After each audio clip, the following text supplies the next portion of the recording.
7 o'clock.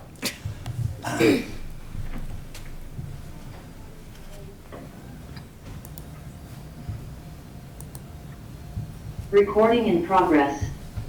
All right, I would like to call the regularly scheduled Middlebury Selectboard meeting of Tuesday, April 11th to order. The first item on the agenda is the approval of the agenda. So moved. Second. Were there modifications that we should be aware of? No. Great. You cut half of it off? Yeah, I was going to say, if you want to take anything out. Yeah, jeez. Very well. All those in favor? Aye. Okay. The next item is the approval of the consent agenda. A lot of good stuff on here. I would take a motion. Second. Jeez, we all did it at the same time. Are there any items that anyone would like to discuss or pull off of the consent agenda for discussion after we approve the rest of it?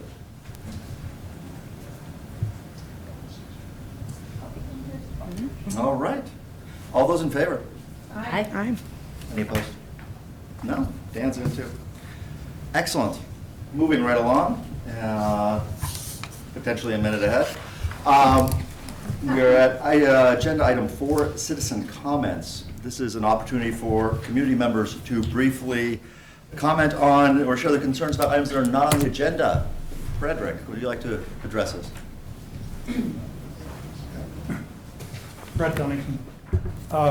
I was, like a lot of people in the community, I'm sure, alarmed and saddened to hear of the shooter incident that happily turned out to be a false alarm at the college library. But I was really impressed in reading the news accounts of this in the campus newspaper and in the BT Digger. You know, it's really frightening to think of the possibility of that this could have been real, or what could go wrong if someone in the building had reached for a phone. You know, in the tenseness and panic of that, I just want to say how lucky we are to have police officers who are as competent and as brave and under such good leadership as we have Tom Hanley. Thanks very much. Is there anyone else who's here for something not on the agenda? Judy is with us. I just have to, there you go, Judy. Okay, two things. One, I would like to thank you all for your willingness to send a message to V-Trans about preserving Middlebury's water supply. I very much appreciate that, and I would like to add one comment. As you are probably aware, V-Trans has clear cut, and I didn't think this was part of their deal, but they clear cut 6 acres north of Munson Road. There is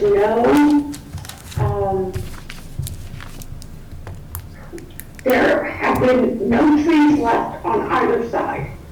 And I have mentioned this on a couple of occasions to the board and to V-Trans that would make an ideal location for planting native plants, planting a pollinator garden, or pollinator plants.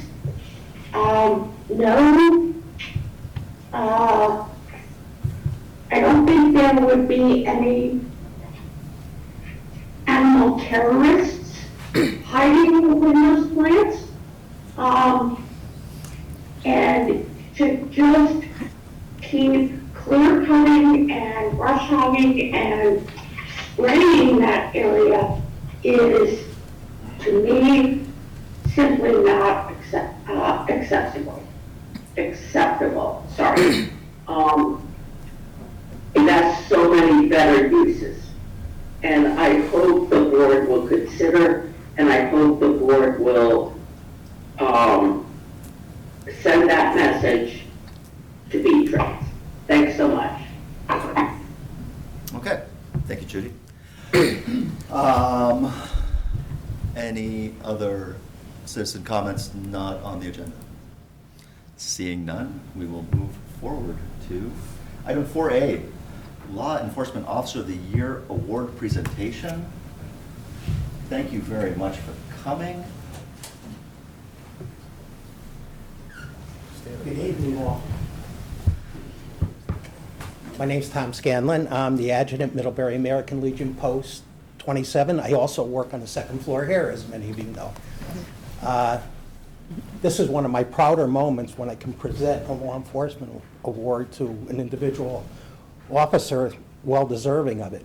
Today was my day to present awards. I spent the whole afternoon up at Norwich University at the Corps of Cadets giving out awards at their award ceremony. So I'd like to present to Officer Casey Covey our certificate of commendation for his outstanding public service benefiting the town of Middlebury, the state, and the nation.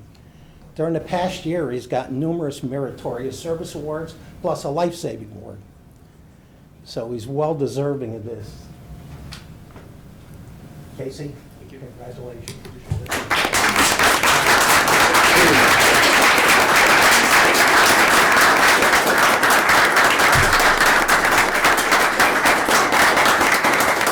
I also have a coin, which is the oath of honor for law enforcement officers that I'd like to present you. That's for me personally. As a 31-year law enforcement officer. So, Thank you. congratulations. Thank you, officer. Thank you. Congratulations. Thank you so much. Officer Covey, I read the piece that was in our packet about your incredible accomplishments in the last year, and I recommend everyone attending or watching this do the same. You're an incredible asset to our community. Thank you. I appreciate it. Thank you. And our local post is Congratulations, always Casey. supporting the town. Hey, Ken.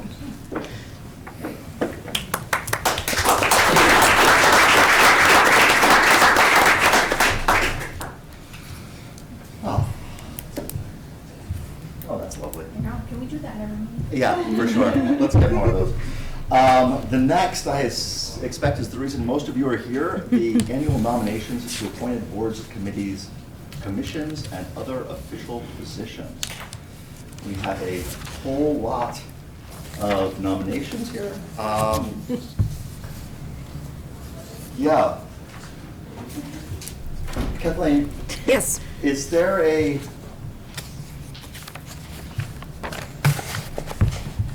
so it seems like it's the Downtown Improvement District Commission, and where else do we have more applicants? Energy Committee.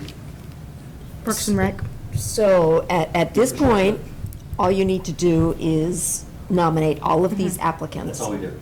At this point, and then the heavy lifting comes at your next meeting where you make the decision of who So gets we appointed. Nominate everyone, take statements from Yep. people who are here or attending on Zoom and are interested in telling us about themselves. Yes. And move the heavy lifting to the next meeting. Fantastic. So are we, if people are here, do we want to, I know we're Yeah, a long yeah. meeting. Yeah. Give them a few No, minutes. yeah. Yeah. Absolutely. Yeah. We would ask that you keep it to just a couple minutes. We don't need a bio back to elementary school. I would entertain a motion to Except add all these Sylvie. people in nomination. Yeah, I'll do it. Okay, I move to enter into nomination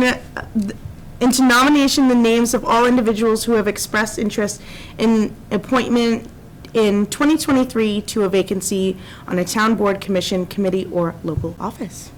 Second. Wonderful.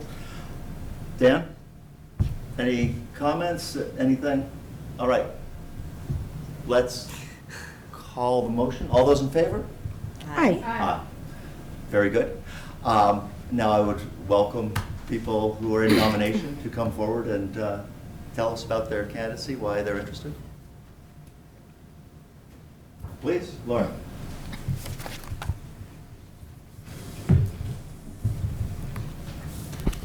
I'm just Laura Acermily, a committee hog. No.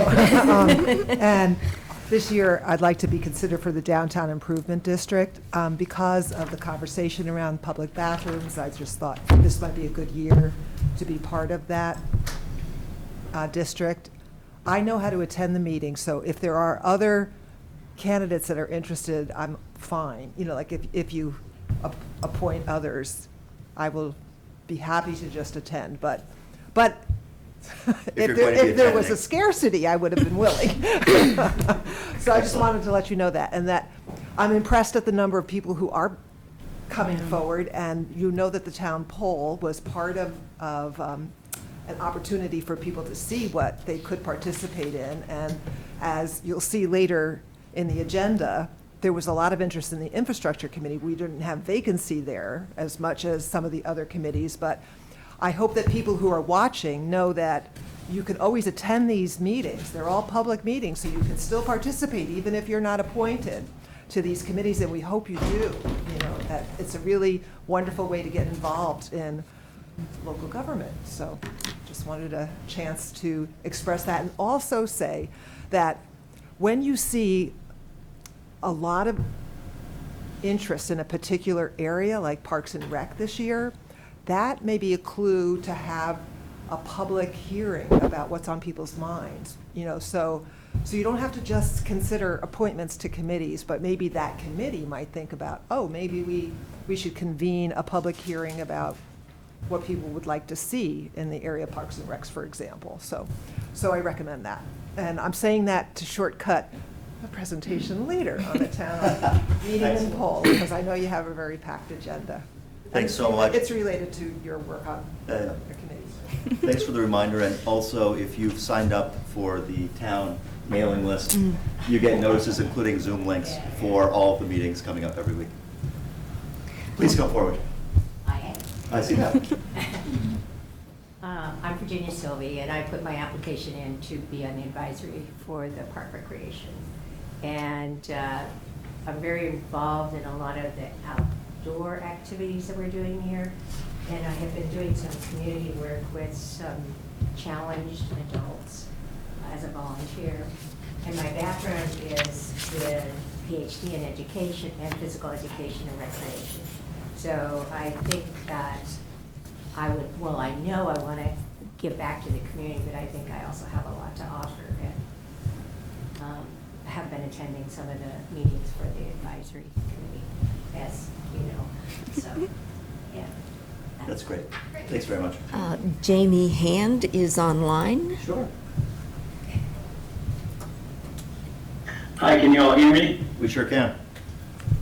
Okay, well, hi, my name is Jamie Hand. I put my name in the hat for the Energy Committee as well as the Infrastructure Committee.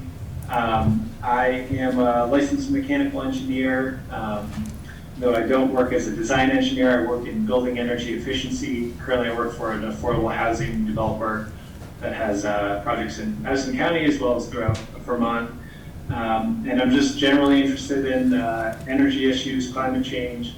I'd be excited to work on the committee and hopefully, try to help the town save some money on their utility bills and reduce their greenhouse gas emissions, and do some educational activities for the public.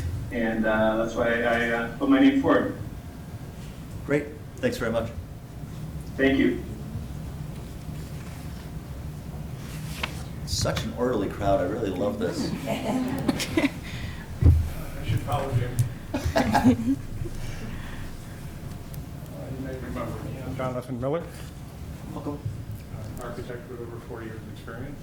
I'm currently president of Vermont Chapter CSI and a member of the American Institute of Architects Vermont Committee on the Environment. I've been attending Energy Committee meetings for the last year, and I think I've helped and not hindered. I find it dovetails with everything else I'm doing in the state. For my job, I'm a principal specification writer for Deltec, which manages a master spec which all the architects use. So.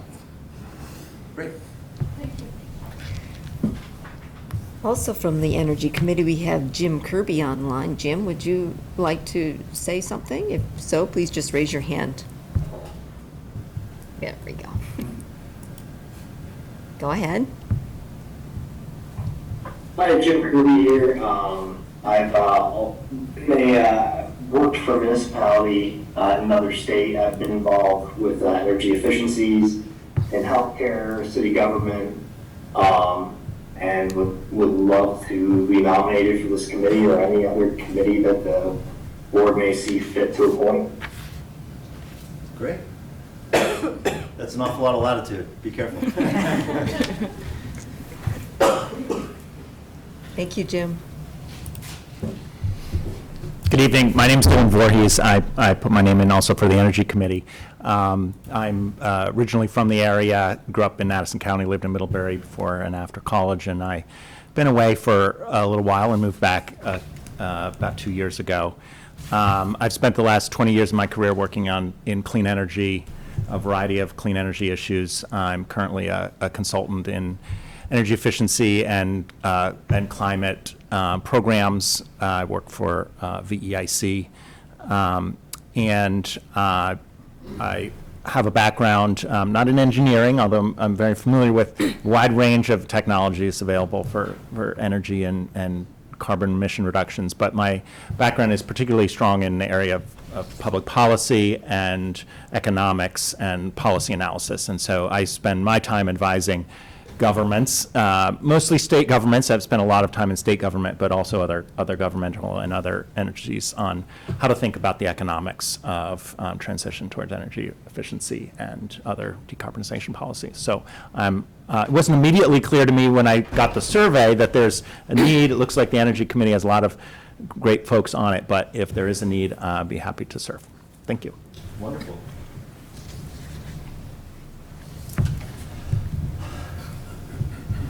Ross, come on down. Hi, thank you, Ross Conrad. Yeah, I put in my name for the Energy Committee, as well as Regional Planning and the Maple Broadband Governing Board. So happy to answer any questions if you have them. I thank you for your consideration. Just want to point out the bylaws for the Energy Committee do not specify a certain number of members. So while historically we've typically gone with 9, give it sometime, at least 9, at most 9.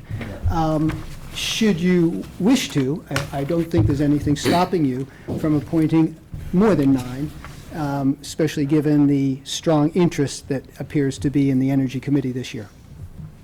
Thank you. Thanks, Ross. Thank you, that was one of my questions, I appreciate you answering.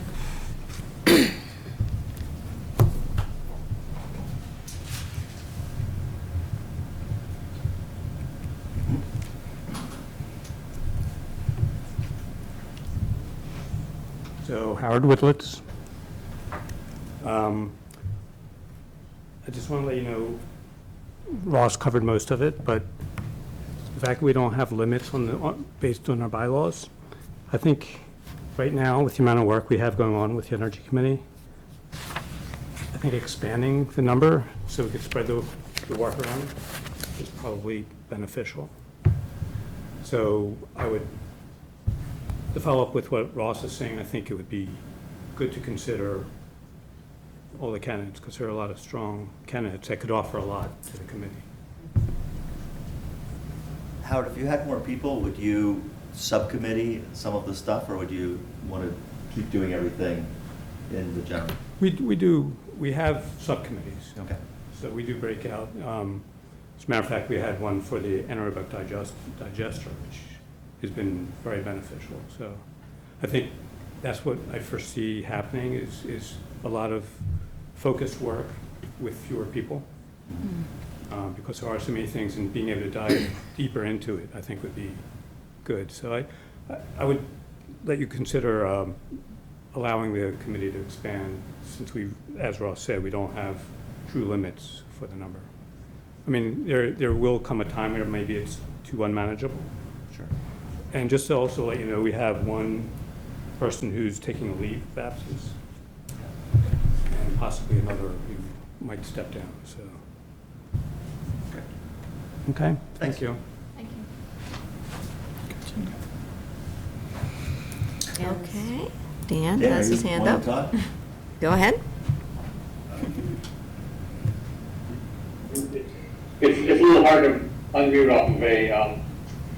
off of a cell phone. So I thought last year we agreed that each committee, when it had applicants for a position, that we would get recommendations from them of who and possibly how many they would like us to approve. Is that correct? That is what I remember. Well, some did it last year. some of the committees, unlike the Energy Committee, do have limits to how many people can be appointed. But we did ask the DRB in particular for some input on their applicants last year. Okay, I thought we were going to address the committees to help us out, so we just don't randomly pick who we think is the best. I thought the committees were going to have the opportunity to make that selection if we have multiple candidates.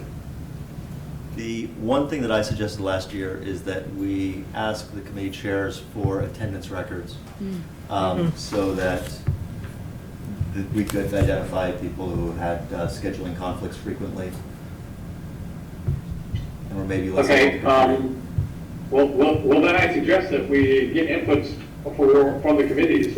Let them be, they best know the qualifications that they need and probably who they want, have the time to have people attend meetings. And I suggest strongly that we get an input for them if there's multiple candidates. I think that's a great idea.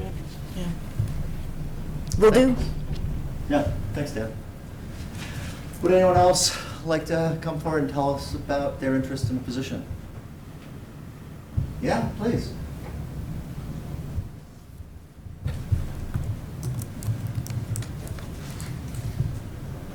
My name's Eric Rumson. Currently, I'm on the Planning Commission and the Infrastructure Committee, and interested, given kind of the nature of the work coming before both committees, interested in continuing to serve on both. Great. Thanks so much.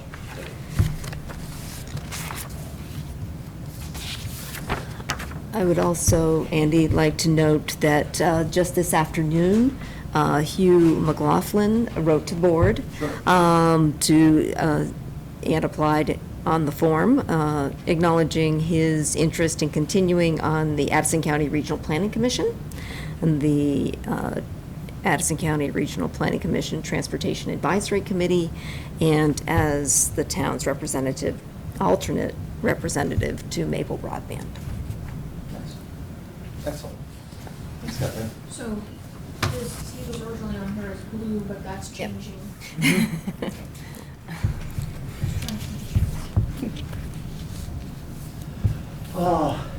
Is there anyone else who'd like to address the board on nominations? Excellent. Oh, there is. Round two. I think I also put in for Planning Commission. Okay. My father was a planner. Okay. So I watched it growing up. And there was a third one. I think it's Okay. So I'm willing to serve on two. 2 of 3. Perfect. Thanks.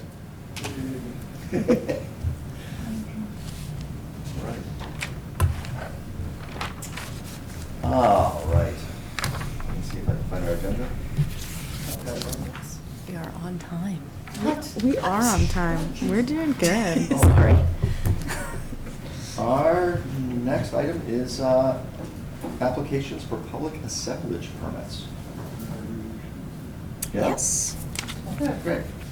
The first that comes before us is from the Addison County Community Trust for their annual community celebration in September of this year. Presented by John Barstow. Fantastic. You want to come up and tell us about this? Thank you.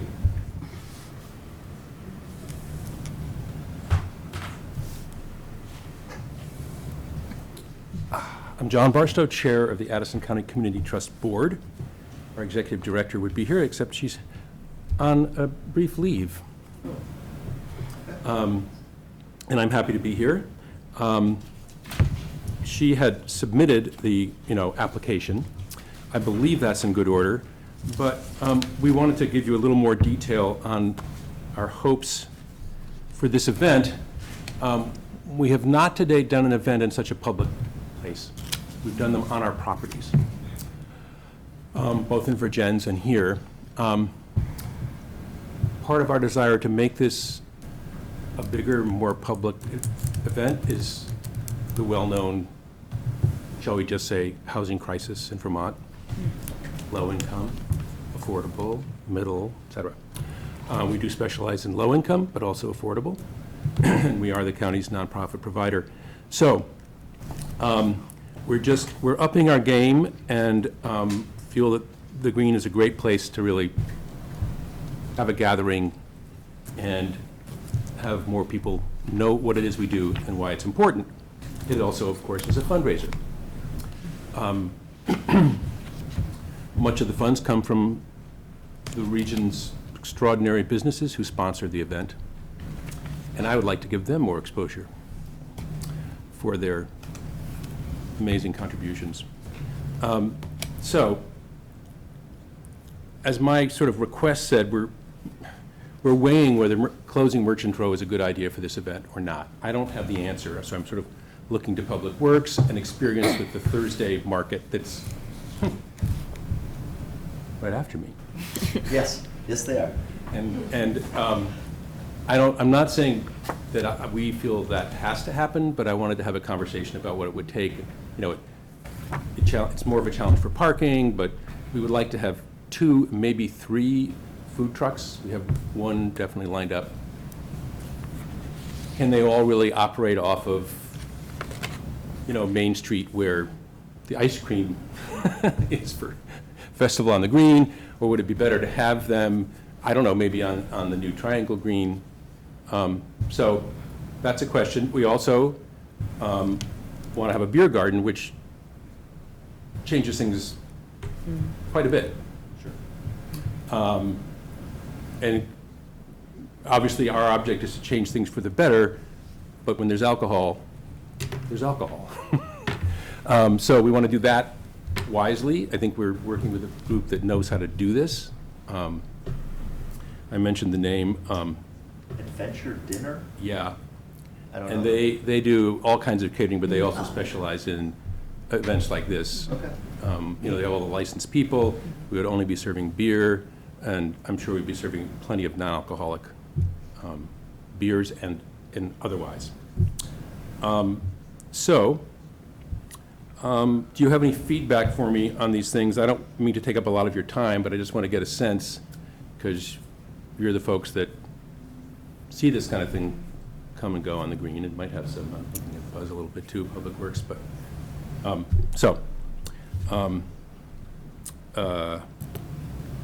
we do have, just so you know, we are on the verge, we have basically signed up the Grift to play, and Maura Smiley has agreed to sing and auction off an original song, which is pretty amazing.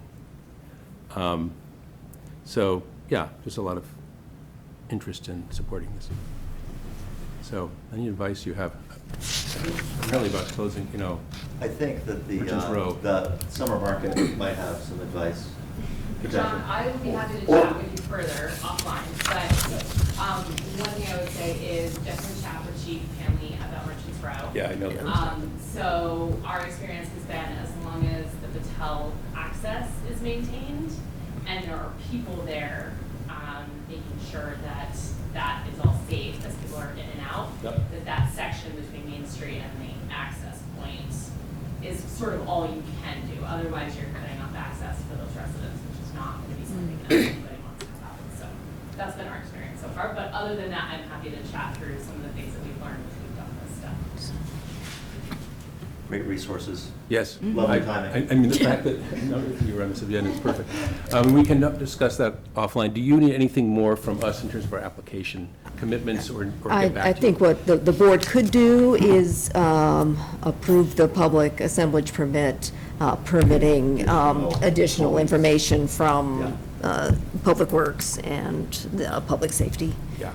I think that's We probably get the that. Yep. wise course. Dan has his hand up, hold on. Good. When somebody is talking like Karen, you can't hear it all, and it also seems to readjust the mic, so all of a sudden, when we come back, it makes you hard to hear. What I was going to say to John is also we as select board agree to making decisions. The town staff is exceptional in answering questions and helping formulate programs like this. So, Thank you. Excellent. I would entertain a motion if there's no more discussion. I just have a quick question. Please. Do we also have to do an outside consumption permit for this?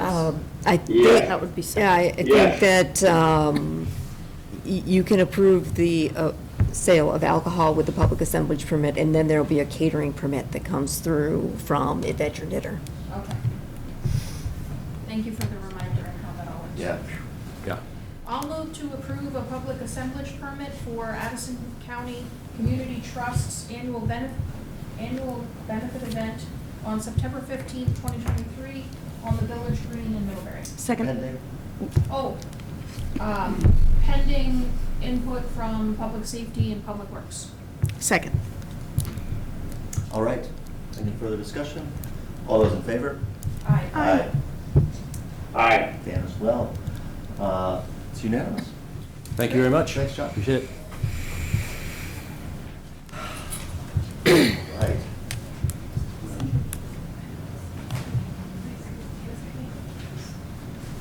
Thank you for having us back, and we are back. Thanks to the generosity of Table 21, the MidSummer Market's going on again this summer, so very excited about it. I like the smiles. So basically, I laughed when I thought about our presentation last year, saying, well, we're thinking we're gonna have around 12 vendors. So I don't know if any of you were there, but we peaked at one point like 55 vendors, I think, on some of my high days. On average, about 25 to 30 vendors. So the good news is this year we got our act together since we've already done this, and we put out an application. Applications came rolling in. We switched things up with a membership option for people to have a solid spot. And so it's going to be on the same area, expanding because we have grown with interested vendors, which is good. And we have to basically wrap around St. Stephen's on the other side. And we want to incorporate the gazebo a little bit better with the bands and people being able to just relax and listen to the music. So there will be music mostly every week. Basically, it's going to be Thursdays again. We bumped the time a little later. We found that 3 was a little too soon. People weren't really coming around, and people weren't really ready to be done by 7, and they wanted to stay a little bit longer. So we have shortened it. It's only going to run June 1st to August 31st, so it works nicely beginning the end of the month. And so we don't have to work with the sunlight. Getting darker, that was really difficult once we got into late September and October. We will have more regular food trucks, which is a good thing. Last year, we wanted to offer more food options. They were really hard to find at that late time that we reached out to people. So this year, we have, like Roland Rooster wants to come every week, which they were pretty good stuff. Yeah. We have really neat options of like Lulu ice cream from Virginia, so it's been fun, the variety. So we will have a bag of more prepared food, and we're still looking for more basically produce. We have a set, but we'd like to offer more with that. So we're still reaching out to vendors, but it looks pretty good. We have pretty solid dates every Thursday for the summer. Anything else? We are going to do 2 pop-ups, so on Saturdays. So so what we noticed last year is that attendance in the market really fell off as soon as school started, and then those last couple markets into the fall picked right back up again. And I think that was visitors for, buses. yeah. And so we were like, let's capture some of that on Saturdays. So we want to do a pop-up on the 30th and the 7th of October. So September 30th and October 7th. We will have alcohol again. I know I have Wild Heart coming, potentially some other people, but they've done markets, so they're used to the whole process of getting the license for selling alcohol. Yeah, any questions? Yeah. We're very in sync, Nan and I. We've worked a lot together. Yes. Dan? Yeah, I would just like to make sure that we move the rainy night of the week to Wednesday instead of Thursday this year. Yeah, I'm gonna work on that one. Yeah. If I have to stay away, then I will do it, because it seemed to be I was cursed at one point. Right. Any other questions? Details, I know it's in the written portion. With the food truck, we were hoping to kind of get it off the street, so kind of like on the concreted area a little bit, but I guess that's a no-go. It's really hard, and that's just kind of information for anybody who does these events, to put cones out to save parking spots. So we're still trying to figure that aspect. It would be great if there was a better area to be able to put the food trucks not on the street, because people move the cones. A car's already there in the morning when we need to block it. It's just And you're blocking a parking spot for the whole day when you only Yeah. need it that evening, which I really hate to do, and the businesses really hate me to do it. So that's not ideal. So we're still trying to figure out like some creative things that might be able to happen. Maybe we should put our first meters right there. Yeah, there you go. so we can say, Exactly. No parking up Yeah. Yeah. So Nan and I are working on like trying to figure out exactly where we can position folks that is the least impactful to, everything else. But I was shocked at the number of times that people moved the cones on me last year. So They just it happens. for fun. whatever. As an attendee last summer, it seemed like just, it went off like magic. It was awesome. Yeah.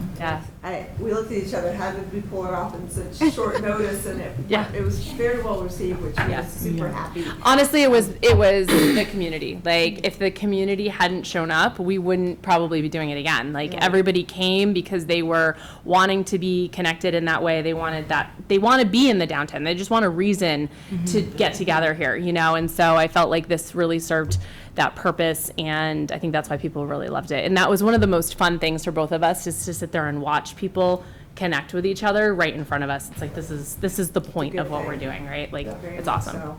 One few changes, we did get more electrical units down, and I think we're gonna get more potentially. You said Yeah, something so so DPW is working on a power bank, is that correct? Something. And, thanks, Bill. And also Wi-Fi. From a point of sale, that's huge for the vendors. It was a So little difficult last summer. Running that off cell phones. Yeah.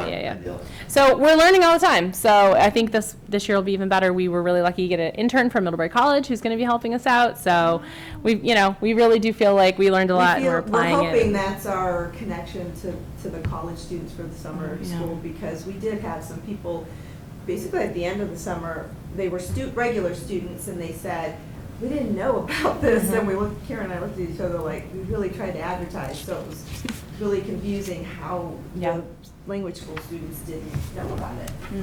So having somebody connected. What languages were you Yeah, I was advertising? gonna say. This is true. Flyers Yes, in right. Japanese and then. Did you have a comment? Oh, yeah, Karen, and then you had mentioned the time frame was different, but you had only done the months, you hadn't given the actual hours of the. 7:30. 3:30. 3:30 to 7:30. Yeah. Great. Thank you for using the microphone. It's all right. Hi, I'm very excited to have the market back, and I wanted to let you know of a couple of things that might be related. So there's, of course, the Portalet, which we would expect returning, and as we figure out the future of a standalone bathroom, which Right, so you mean the one that we got last the year? one Yes, that you got. yes, So planning we're on that. assuming that you would plan that again, right? Yep. And it would probably be in the same location as Similar before, location, and yep. people do love that. access there. And that we've noticed that at the bus stop, that people need a bench, you know, kind of facing yeah. the street rather than away from the street. Okay. And I don't know how that jives with where people are located, but I've been recommending it as an amenity that's important for the increasing number of people that I see waiting for the bus at that spot. So just a simple bench. Yep. You Well, know? we actually really want to move a couple of the benches out of where we would put vendors, so maybe we could just Maybe move just one over. swinging it That to would the other probably side be- of that stone Yep. would actually be really good.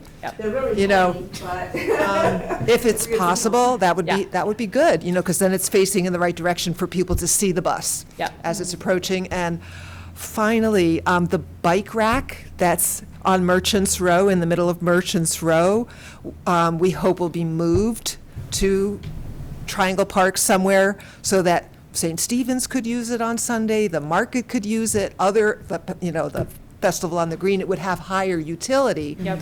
And we can play around with where that gets located, but I'm hoping that that happens this spring. Okay. Definitely connect with Nan, because she has the vendor map already, so that would be good to just take a look. And 'cause it's we are easy gonna to be lift packed up and move around. good. You know, so we can play around with Okay. that. You could start one spot and then that doesn't work, and you can move it to another spot. great. That's it. Very nice. Thank you, Laura. We did see a lot of bike traffic Yeah. coming through, so it'd be nice for them to have extra hands. Yeah. I'll move to approve a public assemblage permit for the Better Middlebury Partnership MidSummer Market on the Town Green Triangle Park on Thursdays from June to October 2023, and on Saturdays, September 30th and October 7th, 2023. Second. And we will not be there the week of Festival on the Green, and we will work with St. Stephen's around the Peasant Market. We will not set up on the side of the Peasant Market, just so you know. That June to October thing's not It's accurate. June to August with the two Every Saturdays. week with the Exactly. additional 2 Saturdays in Yes. September and October. Okay. Sorry. Friendly amendment? Yes. Okay. amendment. I was reading what was on. Yes. I know. All those in favor? Aye. Aye. Aye. Okay, very good. Thank you, guys. Unanimous again. Thanks so much for coming in. All right. And then we get into the infrastructure meat of the meeting. Thank you.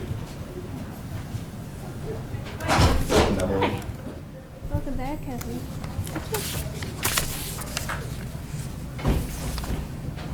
All right, so we've only got, D, E, F, G, H, I, J, K, L. What? Oh my gosh. I was joking. Okay, we've only got, L, infrastructure. Oh my God. Things there. Bill's responsible for a few items. All right. Yeah, so I guess we should probably start with Northern Borders Regional Commission. So, okay, Northern Borders Regional Commission, we had multiple parties proposing to apply for funding from NBRC. Yeah. And I sat through a webinar 2 weeks ago, and they strongly urge municipalities to not submit multiple applications, unfortunately. And so in this year, the library had been planning to submit, and then we had been planning to submit for the water tank on Chipman Hill. One of the components of the funding is to be shovel-ready. So from talking with Kathleen and Dana, we decided to sort of stagger our approach a little bit. So what we are proposing is to submit for the water tank this year, and then put the library on hold until next year's round, when it will be more shovel-ready and able to qualify for that. And then we have the wastewater treatment facility, but that can get pushed out because this only funds construction. And wastewater is a few years of design before we get to that point. And then the other project that is potentially in the queue is Stonecrop Meadows, the Summit property housing development. And when I did ask about municipalities submitting multiple applications, what they did say was that although they don't want municipalities to do it, they do allow regional planning to submit on behalf of a party. And so I think that is worth looking at in terms of the housing development or even potentially the library if there are multiple municipal applications in one cycle. Yeah. It could be a creative way of getting both in the queue. Have we discussed this with Summit yet? I'm in daily communication with Summit, so I'll be sure to mention it to them. They understood that the town's projects came first in the application process. Yeah. I like using the RPC for the. I think they were going to reach out to the RPC to see if they could get in on this round. I think their fear is that if they waited until the cycle next year, they would miss their window. Sure. So, Yep. So that was the first piece. So I'll move to approve submitting a letter of intent on behalf of the town of Middlebury requesting $1 million in funding from the Northern Border Regional Commission's 2023 Catalyst Program for the Chippendale Additional Water Storage Tank. Second. Oh, moved and seconded. Any further discussion? Seeing none, all those in favor, please say aye. Aye. Aye. I said aye? Oh, perfect. We're all there. Very good. Moving on to the aforementioned wastewater treatment facility. So this is the engineer's agreement from Hoyle Tanner to review the preliminary engineering report that we received from Tata Howard in March of 2021. And essentially, it will be putting a second set of eyes on it, doing a peer review, and then completing it with an addendum to the PER, the preliminary engineering report, which will be about a year-long process. And so it's all qualifies for the CWSRF funding. At first, we thought we would have to pay out of pocket for this piece of it, but the way we've worded it, the state has allowed it to all come out of the funding, which is great. So what they're proposing to do is essentially get us to a 90% level of development by December, which would then get us a cost analysis that we could go forward for bond voting and funding next year. Great timing. This was a massive contract. I started reading it and then I saw 64 pages and I stopped reading it. I hope someone did read it. And, there's an abbreviated version. Okay, very good. I entertain a motion. I'll move to approve the engineer's agreement with Hoyle Tanner for the wastewater treatment facility for $279,000. Second. Excellent. Moved and seconded. Any further discussion? No. All those in favor? Aye. Yeah, we're all in. Very good. Next on the lineup, the South Street Waterline Replacement project. We had the project out to bid. Bids closed in late March, and we received one bid from Casella Construction for $1,295,344. And so that would be in addition to the pre-purchase pipe that the town has already signed for, which is in the ballpark of $240,000. So it brings the project total $1.5 million and change.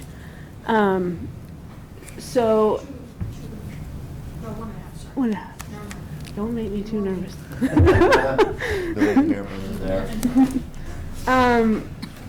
So the bid came in, it was, I mean, obviously it's high, rates are extremely high.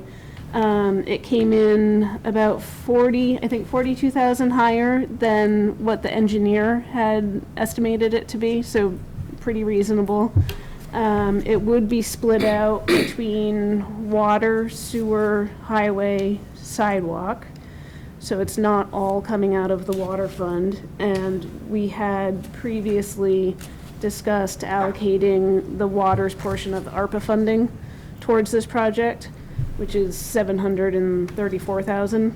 So it would only leave, so the water portion of it is 1,150,173. So out of the actual capital fund, it would only be $415,294 for the water department.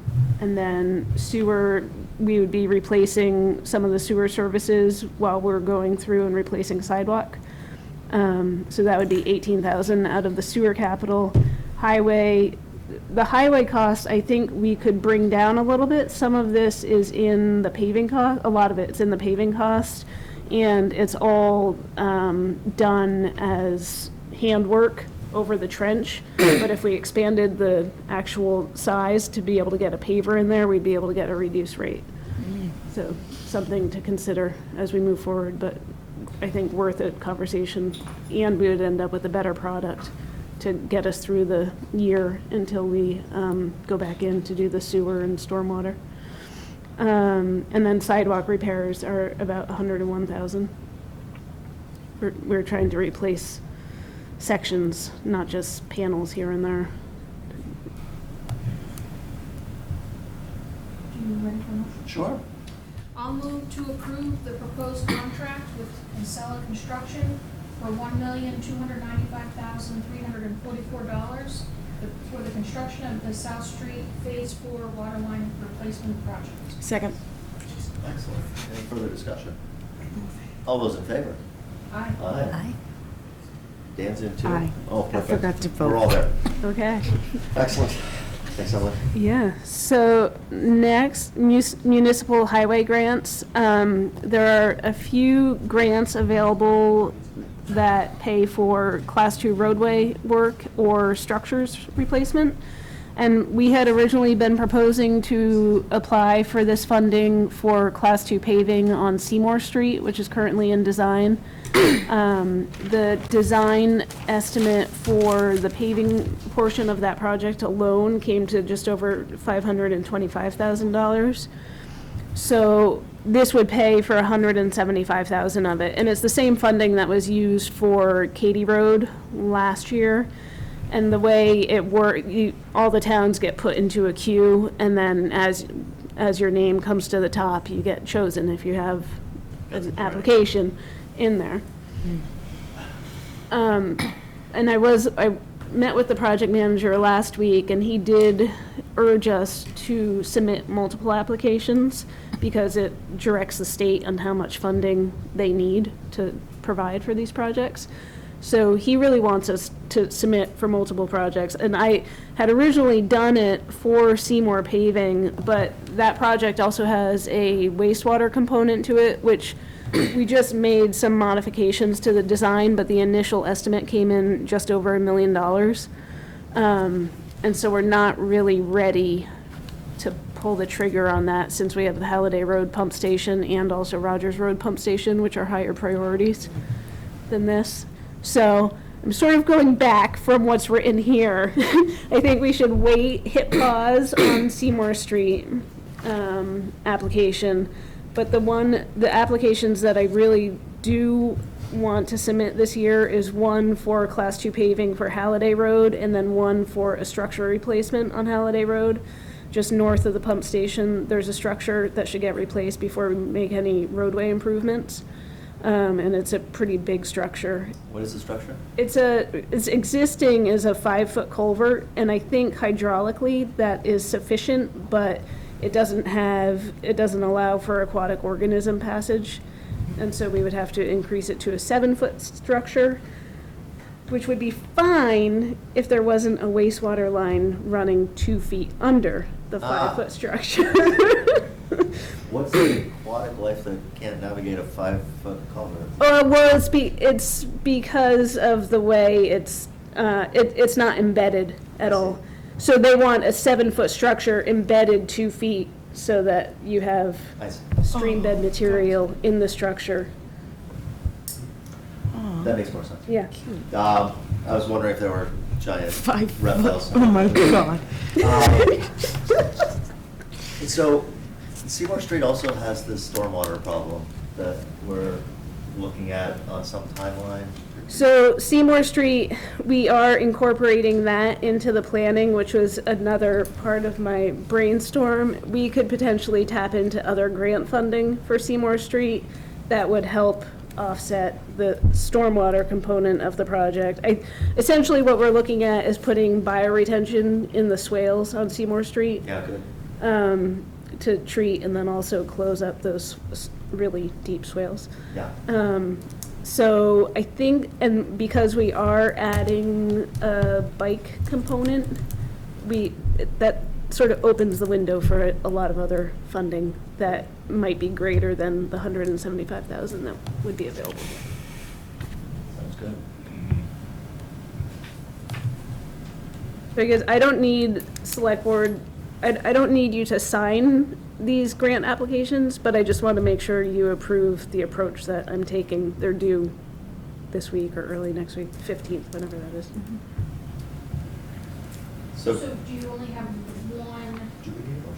one grant application for structures, right? I was going to do one for the structure on Holiday Road and one for Class 2 paving on Holiday Road. That will allow us to do the pump station this coming season, and then that will provide funding potentially to make those improvements so that if we get the funding, we could potentially do the structure this year. And then we'd be able to use the paving funding next year after things have settled. And sounds great. And then the other one, Bill had mentioned a structure on Industrial Ave that I went and looked at. It definitely needs attention, undersized. So that would be another one that we could put in a structure grant. That's a culvert structure too? Mm-hmm. So I'll move to approve whatever Emily wants to submit for structure applications and Class 2 roadway applications. Second? Yeah. Do you want two separate motions? That's fine. I'm supportive of whatever Emily recommends for submitting. Please. Yeah, no, I get it, and I think that's perfect. Any further discussion? All those in favor? Aye. Saying aye. Thank you, Dan. We're all there. Do you want to finish with your gas rate? Sure. Well, there's more than just that, though. More? Yeah. Let me go? Yeah, sure.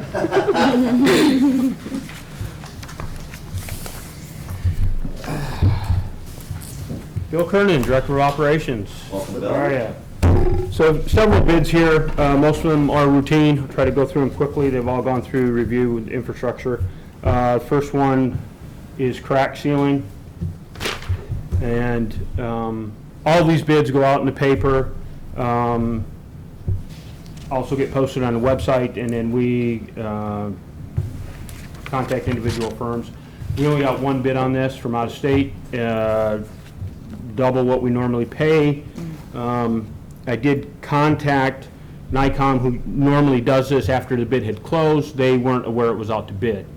So they've had some personnel changes and stuff. So I think the infrastructure committee went with my suggestion to rebid this to see if NICOM would bid, and it may not be lower, but at least we'll have a couple different numbers to compare at that point.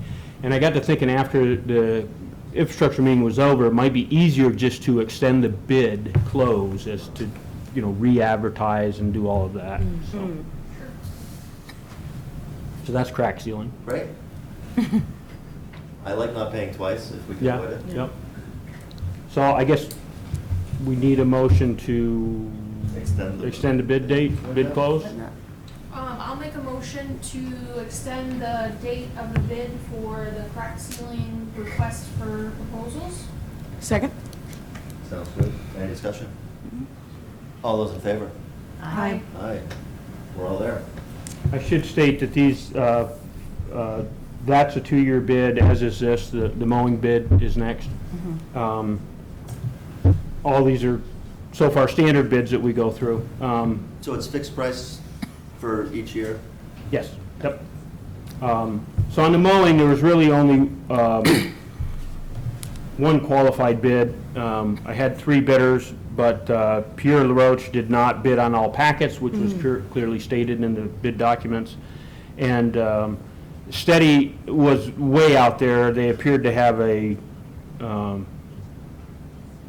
problem with one of their bid entries.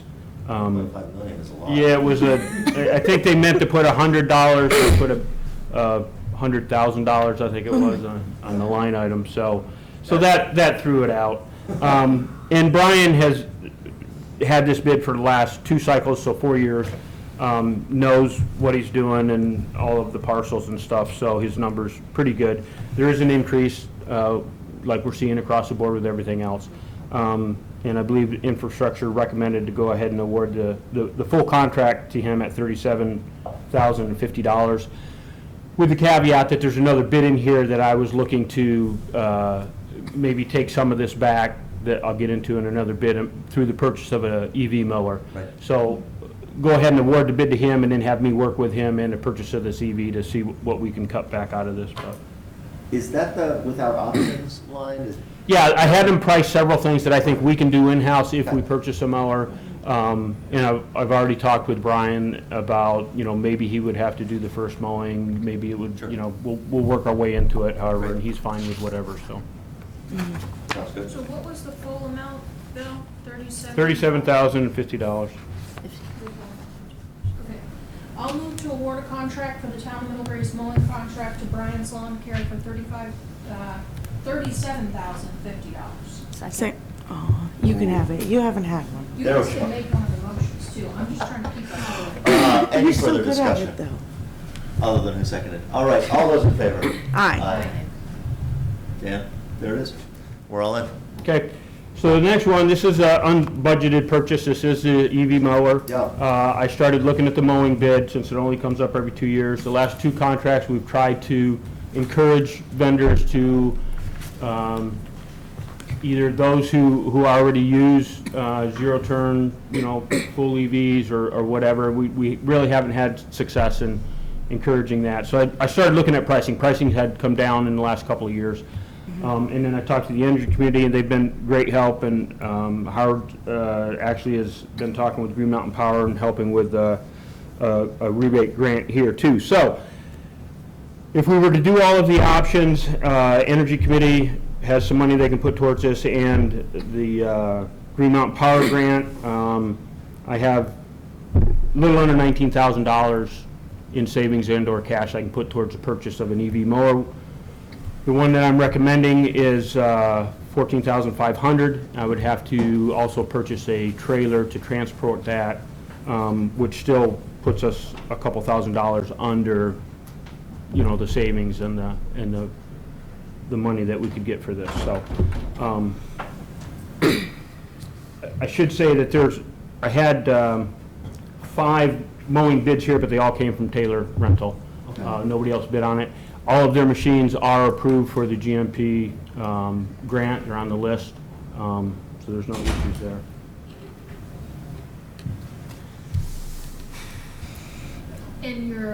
And we will save some additional, was that included in your 19? The savings off the mowing contract would be a little over $12,000 a year. So in 2 years, we're going to save $24,000 on a $14,000 purchase. So assuming it all works out. Yeah. So.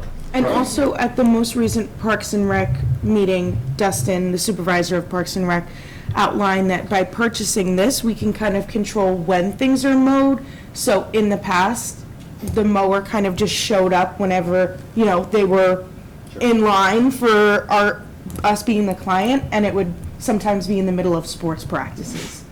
Oh. So this kind of allows us to kind of control when fields are mowed. Yeah, that happens with the green and some of Karen's events and stuff too sometimes. So. Yeah, sure. Great, you want me to be ready for a motion? This sounds fantastic. So this price here in this motion is good, right?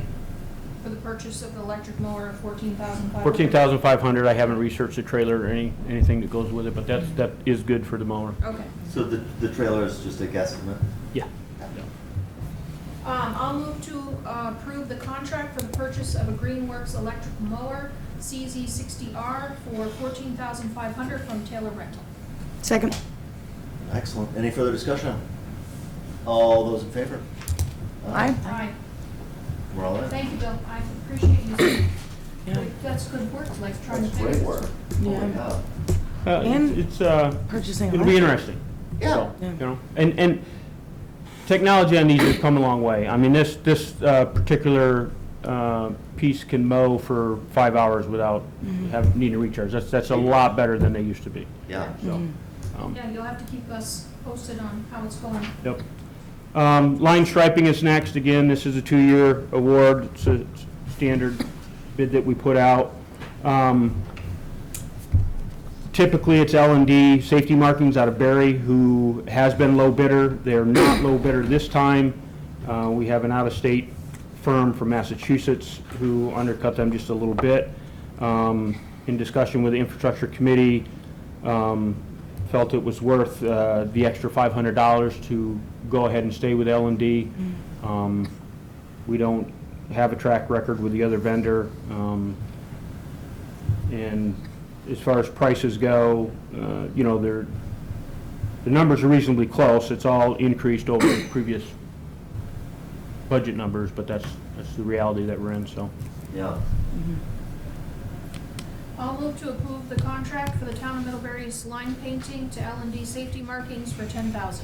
Second. Any further discussion? All those in favor? Aye. Dan's in. All good? Oh. Don't know if I have a, One. Can I just ask a quick question, Bill? Related to line painting, just, so does that include the fog lines on roads? it's mostly fog line, some double yellow, but Okay, it's mostly fog line. And crosswalks? We do almost all the crosswalks ourselves. Okay. And when they do the fog lines, is there a standard now that they're using for where they place them? What I'm getting at is shoulders are everything. Yeah. And even a little bit more, you know, like if you can bring the fog line in closer to the yellow line, makes a big difference. So, I think there's a traffic calming aspect as well. If you're driving on a wider road, it's easier to drive faster. and I think we're doing that already Yeah. on so many of our roads, and I really applaud that and really appreciate that, as well as street sweeping of the shoulders that I see you're getting to. So just want to say how important that is for joggers as well, as well as cyclists. And so I just wanted to clarify that.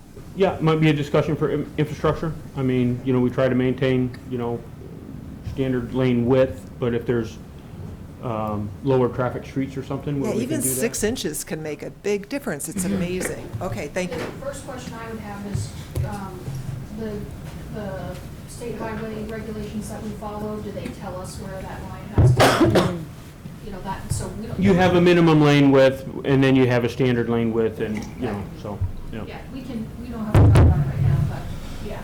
I have one more bid. I don't know if I have the most up-to-date agenda. Do you have another bid on your? Tree pruning. Yes. Yep. All right. Let's go. I have the draft. It didn't have it on it. This came in right after the infrastructure meeting. So this is the second time we've done this. This is a 2-year bid. It's really just acceptance of hourly rates, and it's mainly for pruning for overhang into streets for plow trucks, the sweeper trucks, things like that, plus health and any pedestrian safety or anything like that. So 2 bids this year. Trees Incorporated had the previous bid. They're low bid again. Happy with their work. So I was just recommending that we go ahead and name them as a preferred vendor. Obviously, we're still able to use Lim Walker or anybody else, you know, in a big situation or, you know, anything like that, so. What do we call it with the engineers? Can we make it the same kind of, you know, like we have a Approved vendor list. approved vendor list for engineers? Oh, like at the ready? Yeah. From Can the, you just call us like the same? Do we need to? Is that essentially what it So is? we, in the request for qualifications that was put out last summer, there was a category for arborist, and I think only 1 or a few companies submitted, and so there are some companies on that list. That's a little different than this. I guess I was wondering if we could Use the same structure. use the same structure for, I mean, they are, We're essentially accepting both of these rate sheets, right? But we're saying that in general, we would prefer to use the Prefer to cheaper- use Trees Inc., yeah. Yeah, the cheaper labor. so I'll move to approve, hourly rates from both Trees Incorporated and Lim Walker, with the, preference being, pruning services for the town's trees from Trees Incorporated, but, how's that? Second? Like it? Any comments? All those in favor?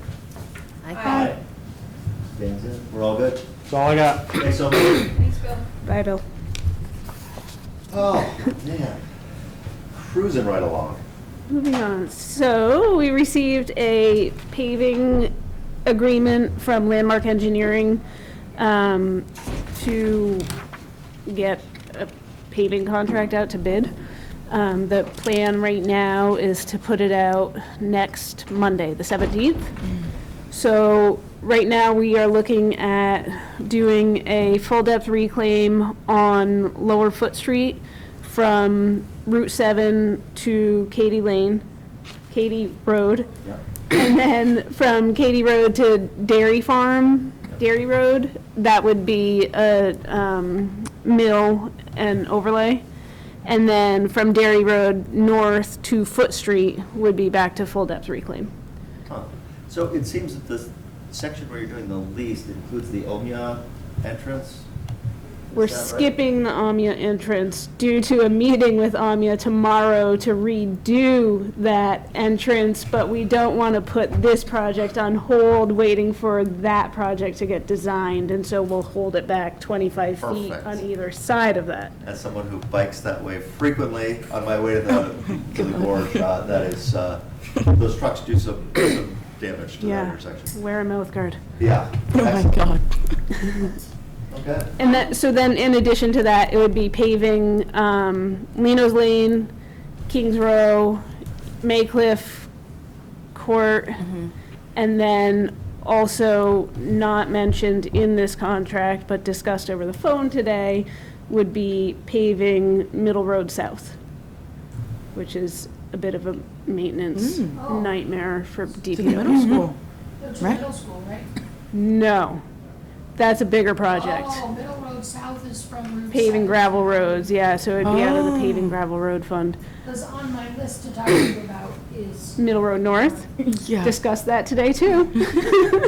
that, but that is probably a That's, whole. that's a bigger project, but we're As I was looking at it. trying to get to the turn lane to turn south on 7 there, and it's like, It's, yeah, it's bad, it needs sub-base, but it goes all the way, I mean, it goes quite a ways in. that road is narrow. The road's narrow and the sidewalks need work, so I think there's a list of improvements that are needed. Put it on the list. I didn't know where Leno Lane is, and now I do. Excellent. Off of 116 by the cemetery and East Middlebury. Yep. Okay. I'll move to approve the engineering agreement with Landmark Engineering for 2023 paving work not to exceed $32,800. Second? Any further discussion? All those in favor? Aye. Aye. And Dan. Good. Next on the agenda, the V-Trans Transportation Alternatives Program grant I applied for back in December to provide a stormwater feasibility study for the town, and also to bring our 3 acre sites up to a 30% level of design so that we could go after appropriate funding to get those constructed. So we received a $50,000 grant, $40,000 of it is grant, and then a $10,000 match of the town. So I'm asking for approval of the $10,000 match. Wait, what are our 3 acre impervious wastewater areas? Really? Is it that? Okay. That's fine. It's the new stormwater regulations for properties that are 3 acres or more of impervious that were not permitted to current, to 2002 standards. They are now required to be brought up to current standards, which is 2017. We always mention Shaw's, but are there like a handful So of these? the big ones that we are involved in is Adams Acres, which is Boardman Street, Wilson Road, the other street, I can never remember it all. Where Stone Motors is. Yep. Right, so that one has a number of parties that share the permit, but we own the roadway, so therefore we own 12 or 15% of the impervious. So that's one. Mary Hogan School is one that has 8 acres of impervious, and so the school owns about 4 acres of it, but we own 4 acres with the rec center. Is the county a party to that for the sheriff parking? Theirs is separate. I don't believe, theirs is separate. Shaw's Supermarket, we're a co-permittee on that one, but that's just under 3 acres. It's like 2.13, so that doesn't fall into this category. Essentially, so this new permit came out in 2020. People with expired permits or non-existent stormwater treatment systems they wanted you to apply for a notice of intent, which gives you 18 months to engineer a system.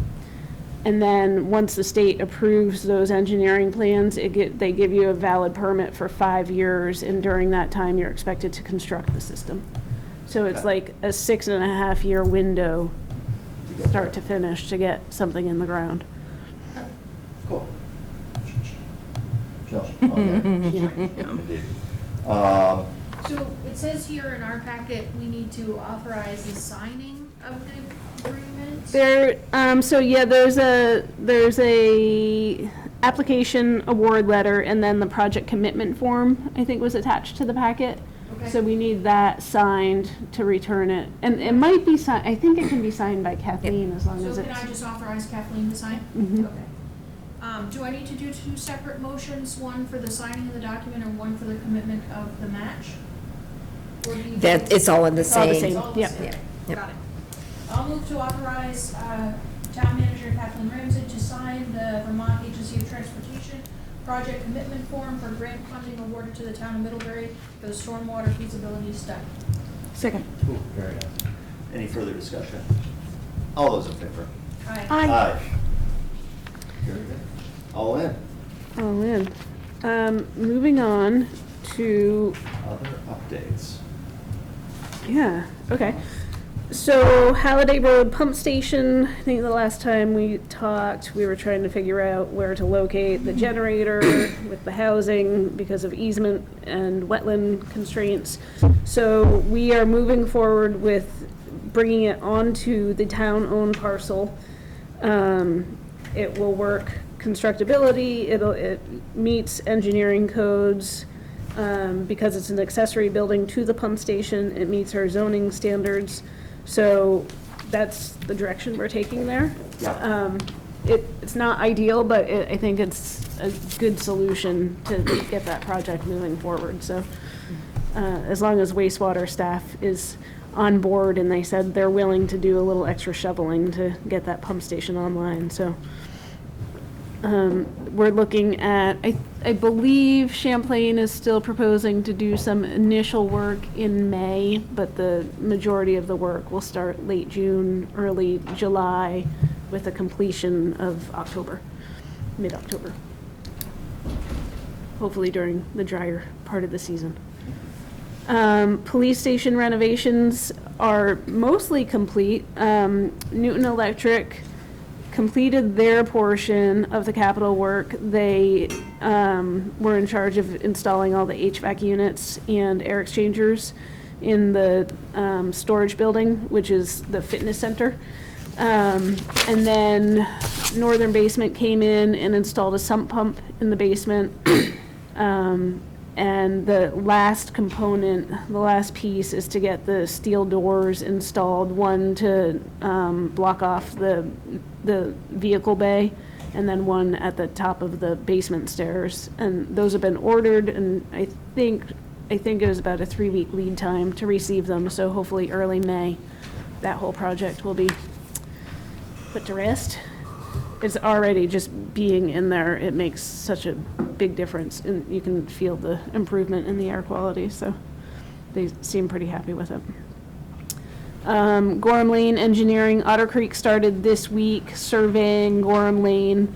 Part of the communication is to look into potential improvements that we can make for stormwater in that neighborhood. And just even since this project has started going, we've received a few emails from residents with concerns about the increased runoff that potentially caused by Habitat for Humanity construction and the proposed Middlebury College dorm project, and I did meet with Luther recently, and he showed me what they're proposing for stormwater, and everything on that proposed site will be captured in a closed system, so I don't think Gorham Lane will see an increase from that. I don't know, I haven't seen the plans for Habitat for Humanity, but.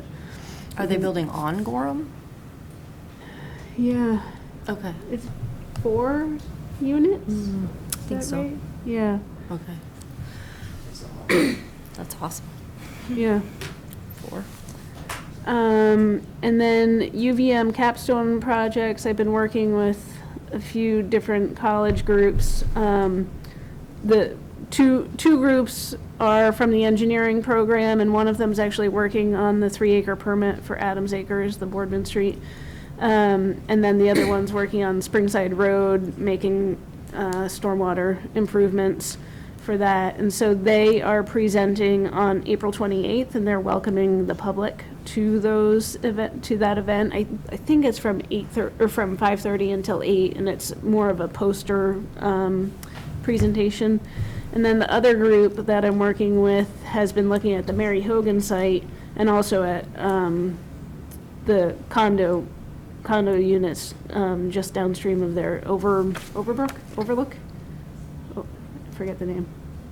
Anyway, I'm working with the Mary Hogan group, and so they are looking at the rec center and trying to incorporate stormwater components into that. And they are presenting, the Mary Hogan group's presenting on May 3rd, the other group's presenting on May 1st.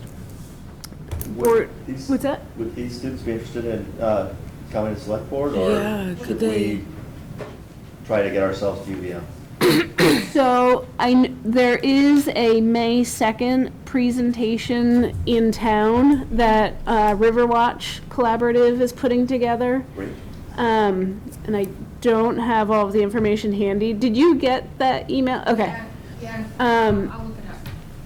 So they have invited the groups that are presenting in May are, I think, putting a poster up and presenting at that also. Yeah. I am tentatively planning to go up on the 28th. Yeah. And I think Fred is actually interested in carpooling. If there's anyone else, we can, Road trip. yeah, so, anyway. And that's coming right up, so. Yes, it That is during school break, and. It's a Friday I night. do have, it's a Friday, I do have that already scheduled as a day off for myself, so that's part of the reason why. Nice. Anyway. Cool. Yeah. And then Boardman Street this week, VHB has been working with V-Trans on Boardman Street Route 7 intersection improvements. And so they're at a phase, they haven't created a scoping study yet. And so they came to the infrastructure committee meeting on Thursday to sort of discuss if we were interested in bringing the project to the next level. And essentially, I think we asked for a little more time, the infrastructure committee asked for more time in determining what the actual needs were of the project. I think there was some verbiage in the need statement that not everybody was on board with. But essentially, it will, develop a scoping study for that intersection, either, I mean, and it could incorporate a lot of things. Sort of what she presented at the meeting was, if we're concerned with safety, if we're concerned with pedestrian access, if we're concerned with traffic speed, turning ability, things of that. So just sort of make a very broad statement, and then they'll take it to the next level for a scoping study. Boardman's at 40 miles an hour, right? That's kind of just before it goes to 50.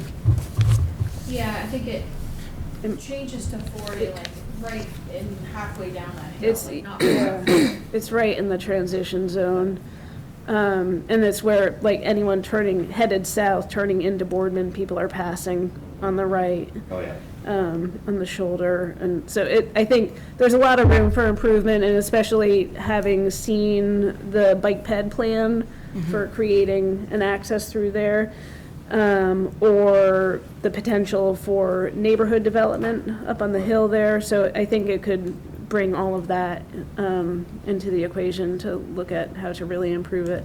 And so the overall scope, V-Trans projects don't typically move very quickly because they do have to go through a number of steps. And so this project doesn't bump any of the other projects, such as the Exchange Street roundabout or Charles Monroe. Those are already further developed than what this is. So it doesn't necessarily conflict or compete with those other projects that they're working on. Just starts getting that project in process. Brett, can you come to the mic? Infrastructure meeting, Brett, can you use the mic, please?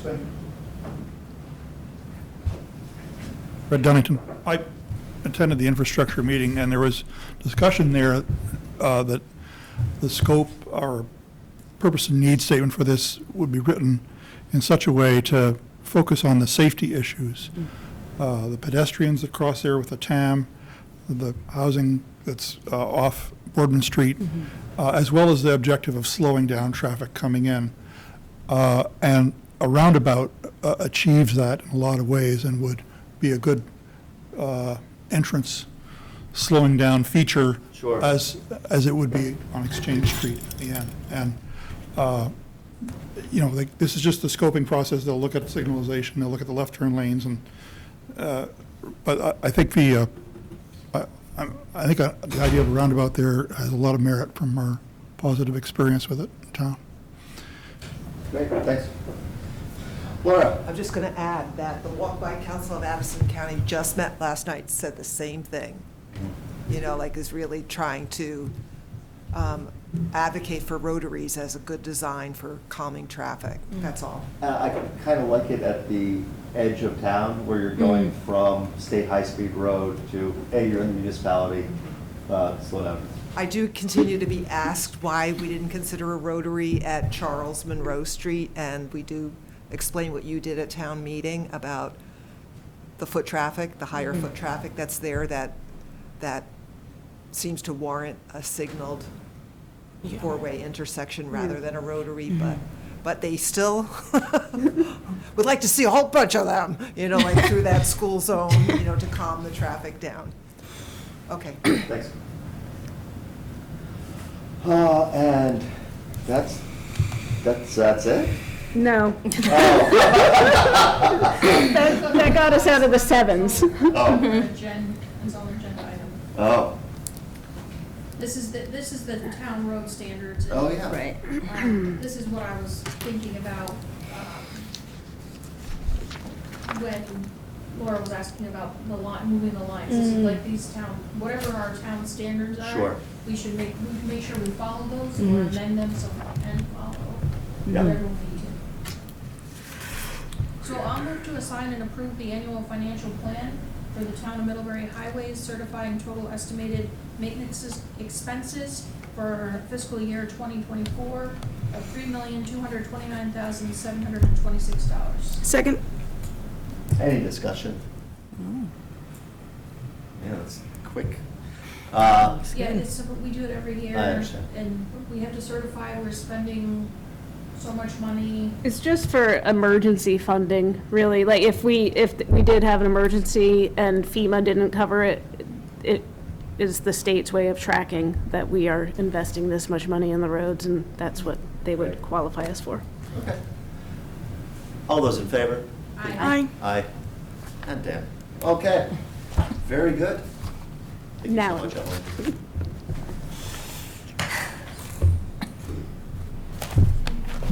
Because I'm not sure we have library people. I wonder if they're. Are they online? Should I? You got it? Yeah, excellent. Click on Yeah. the entries tab there and see if Dana. Oh, yeah. Yep. There we go. Bring on in. Dana's working from home, so she should be there online. Yeah. And Uh, we promote her. Yep, looks like it's good. Promote them. Can you hear us, Dana? Hey, Dana. We can hear you. We're making you like Okay. presentable or something. We might have just converted her to a panelist. Yep. That's what you should do. I hope so. Oh, I did it! Yes! Yay! Nice work. All right, here we go. Emergency tech support. Hi, Dana. Nice to see you. Okay, so I'm here tonight to give some project team updates. I think everyone knows that the project team had issued a request for qualifications, and the project team was really happy with the submissions we received. All the teams that ended up submitting did attend the optional project overview, and they all attended an in-person tour. All the submissions were really high quality and exciting to review. So the project team spent 2 meetings reviewing the submissions and evaluating them and ultimately ranking the submissions. The top 4 design teams that the project team voted to move forward with are GBA Architecture, Smith Alvarez Sankowitz, I apologize if I mispronounced that last one, Vermont Integrated Architecture, and Wyman Lamphere and REARC. So tonight I'm asking the select board to kind of approve or endorse this, this top 4, so I can confirm with these design firms that they'll be moving forward to the next phase of the process. And the next phase will be a conceptual design competition. We're working on coming up with the parameters for that competition right now. And we're thinking we're going to have guidelines and parameters for the select board to review at your April 25th meeting. Wow, that's great.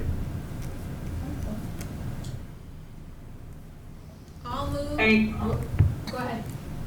I was just going to ask if there's any questions, but. I'll move that the select board endorse the project team's recommendation to invite all of the organizations that Dana just mentioned to participate in design competition. Second. Any further discussion? All those in favor? Aye. Aye. Aye. We got them all? All right, we're all in. Great. Thanks, Dana. That's great. Thank you, everyone. Thanks, Dana. And the next item I had was approving the contract with Christine Graham Enterprises. I presented this to the select board a few months ago, but it was a little preemptive because the budget for the upcoming fiscal year hadn't been approved yet. So now that it has been, I'm back to ask that we formalize this contract with Christine Graham. As I mentioned a few meetings ago, this is essentially the same contract that the town already signed with her about 5 or 6 years ago, just slightly updated to reflect the changes in our circumstances and her rates and things like that. So the funding is budgeted for in fiscal year 24. Sounds good. I'll move to approve the contract with CPG Enterprises to conduct a fundraising feasibility study for the Isley Library's upcoming capital campaign for up to $30,700. Second. Any further discussion? All those in favor? Aye. Aye. All in. Thanks, Dana. Okay, thanks everyone, have a great night. You too. You too. Ah, all right. Time for the skate park. Skate park. Yeah. Yeah, super fun. It's right at 8:15. Not so bad. Thanks for hanging out with us. Yeah, thank you. Hi, everyone. So I'm Phyllis Stinson, and I actually was in touch with Kathleen, but Jill is going to give our comments. So we're both here. We have other supporters here, so we're happy to talk with you. Yes. I'm Jill Quackenbush. I'm the secretary of the board of the Middlebury Skate Park project. And I have my notes, and I promise they're shorter than the Parks and Rec version. I felt like that was a little long. So, yeah, so about a year ago, the skate park project held its first community meeting. Over 50 people from the community gathered to voice support for the construction of the concrete skate park in Middlebury. So since then, we've been holding monthly community meetings, spreading awareness, forming partnerships with local businesses and organizations, and fundraising.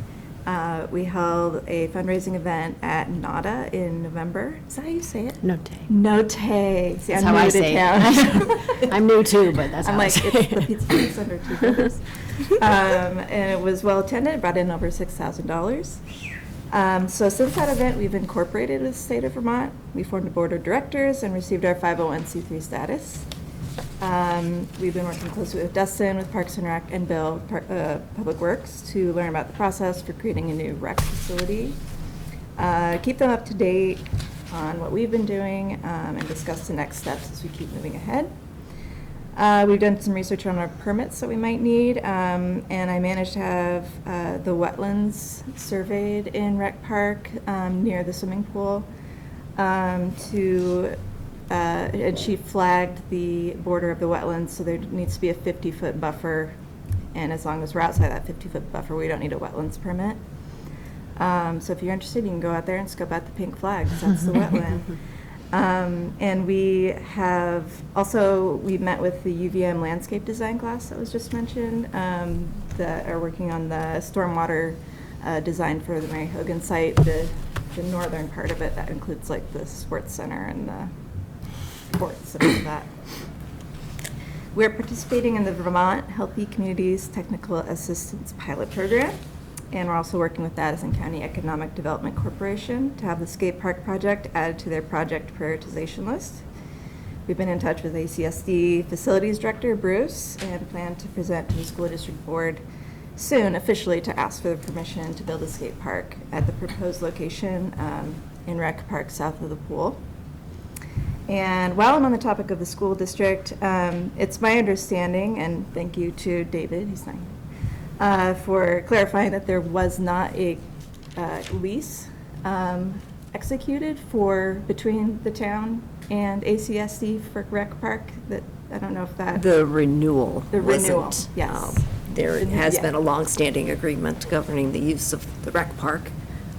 It's held up in legal. Right, okay, gotcha.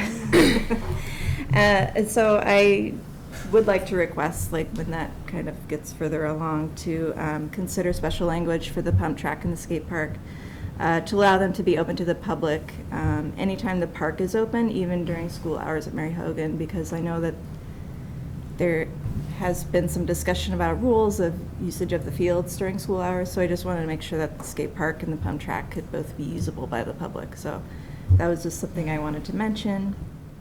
If there's more discussion on that, we would love to be a part of that, the lease before it gets signed for another 25 years.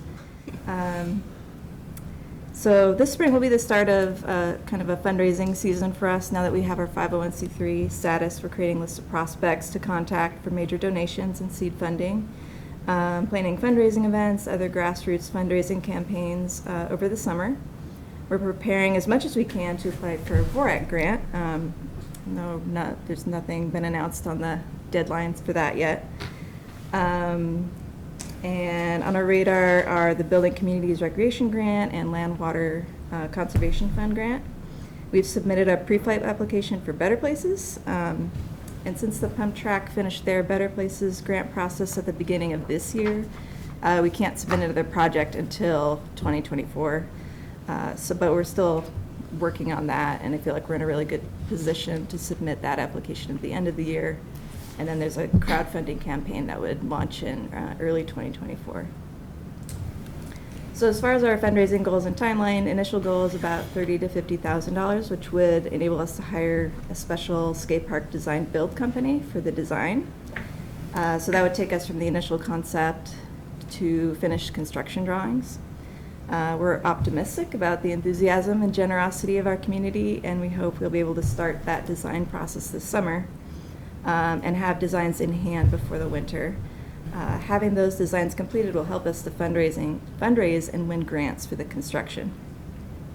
We estimate construction costs to be $330,000 to $525,000, so that's in addition to the design.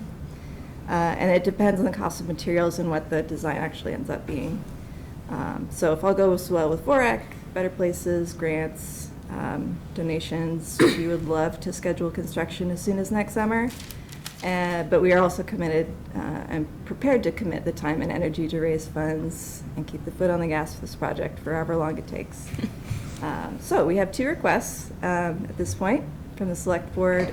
First is that we would just love to hear your feedback, questions, concerns, hesitations. And if we don't have time for questions or discussion today, we would love to come back or answer via email. Second, we're asking for a letter of support from the Select Board, which will be essential to the project as we reach out to prospective donors, apply for grants at this early stage. The support of the Select Board gives the skate park project credibility, gives donors and grant makers the confidence that their money is going to a project supported by the town.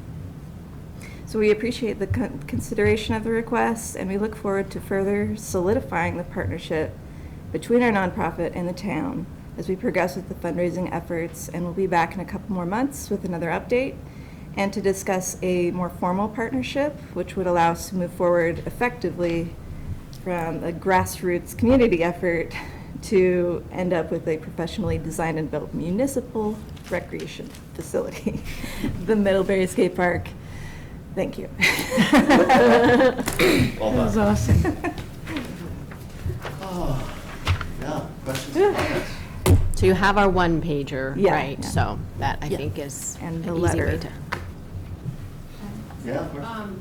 Kathleen, do we have any special wording in the lease agreement with the school for, there's special wording for use of the fields during school time, right? What about the courts and the rest of it? Is there special wording in there? I can't remember. We'll use I'd it. have to check. Okay, you don't remember it now? I have the wording if you would. I'm sorry? I have the wording. I emailed it to someone. I could look it up. It's basically there. I couldn't find any specific wording in the lease about use of the fields and having it be off limits to the public during school hours. It only says that the town cannot schedule events during school hours. So I am not sure where that rule came from. I emailed Bruce just to see like if there's a school rule about it. But that's just something we want to make sure that it, we build it and then, oh, you can't use it during school hours. We want to try to, get ahead of that. Can you orient me a little bit on the property? I know that the pump track was expecting to be close-ish to the pool area, I Yes. guess. Yeah. Oh, you have a map? I think they're proposing a skate park, is that the rec field? This is the rec field. This is the pool, right? Yes. In this space right here. So just the south south. of the Just south, pool so area? yeah, Okay. there's a couple of like sheds right there. Is that, so there is town storage and access through to there's like an access point for the town and storage sheds and stuff. Does Yeah. the building of the skate park impact, have you talked to Bill about Yeah. that? As far as I remember, he will move the sheds and the storage somewhere else. I'm not sure exactly where, but yeah. He's aware of. He's totally on board with that location. Is it the site proposed for the grassy area behind the pool, or are we going into like the gravel area there? The grassy area. Okay. Yeah. So it's kind of to the west of where like the parking is there. Yes, right directly south of the pool. So it kind of will end up being like a little complex of the pool, the skate park, and the pump track. And then the fields on one side and the woods on the other. I'm not sure if you're aware, but I think currently the Vermont Community Foundation Association has open grants for the Walter Surf Yes. Fund, which includes Addison County projects. I don't know if this project qualifies, but I just know. That one's on our list, yeah, Okay. yeah, thank you. Yeah, so, So in here. yeah. Got it. And these are. Oh, those are the sheds. Yeah, I always forget it down here. One thing that you learn quickly is that everything is far more expensive than you could ever imagine. My memory is that the pump track is in the $20,000 to $30,000 range. But this is a whole lot of This is cast concrete, concrete yeah. and metal rails and Yep. things that are not Excavation. just dirt berms. Yep. Yes. And it's, we're looking at about 7,500 square feet. Which is based on the number of users and the size. Yeah, I think we used the population of the school district to kind of figure out the size. Excellent. Other questions? They've been coming into the schools during a flex time that we have, so from like 1:15 to 1:45 every day, all middle schoolers are free. So a lot of small businesses and nonprofits have been coming in to teach our middle schoolers skills. And I swear, I've had kids that I struggle to get to come to class every single day. I'm a PE teacher. We're doing this. But the fact that they're here roller skating, they brought in some Middlebury College kids, and the students are obsessed. They think the Middlebury College kids who are skateboarding in our gym are the coolest kids they have ever met. So I'm a big fan. We have young people who are really looking forward to this. So I just want to say thank you, you guys. Thank you. Thank you, Kristen Karashi. Yeah. Want to make a motion? Yeah. I'll make the motion. Hold on. I move to approve the draft letter of support for the Middlebury Skate Park project's fundraising efforts. Second. I'm sorry I didn't wear my skate park t-shirt. I know. The autumn, the skateboard is super cute. It's I get a lot of good comments on the t-shirt. Any other comments or questions? Seeing none, all those in favor? Aye. Good, all in? Thanks so much. Thank you very much. Thank you. Thanks for being here. Thanks. Next on our agenda, Chief Hanley is going to talk to us about adopting a policy on permitting exemptions to the ordinance for the regulation of noise. There's a lot of clauses in that. There are. We came out with the noise ordinance, we changed the hours to quiet hours, which pretty much makes some of the civic events we do unlawful. Yes. The fireworks, the Festival on the Green, et cetera, et cetera, et cetera. Yeah. It also prevents organizations like Middlebury New Film Festival, they're having their outdoor showings, and I can go on and on with that. Anything at the college, town hall theater. So we needed to create, and there is an exemption in the ordinance that can be permitted, stated right in the ordinance. So we've created this policy which allows these event permits to be issued. There are two different versions of the event permits. One is the single event, somebody's going to do the fireworks, or start fireworks on New Year's Eve.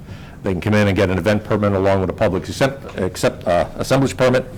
The other one is the blanket permit for organizations that are running events year-round, which says, go for it.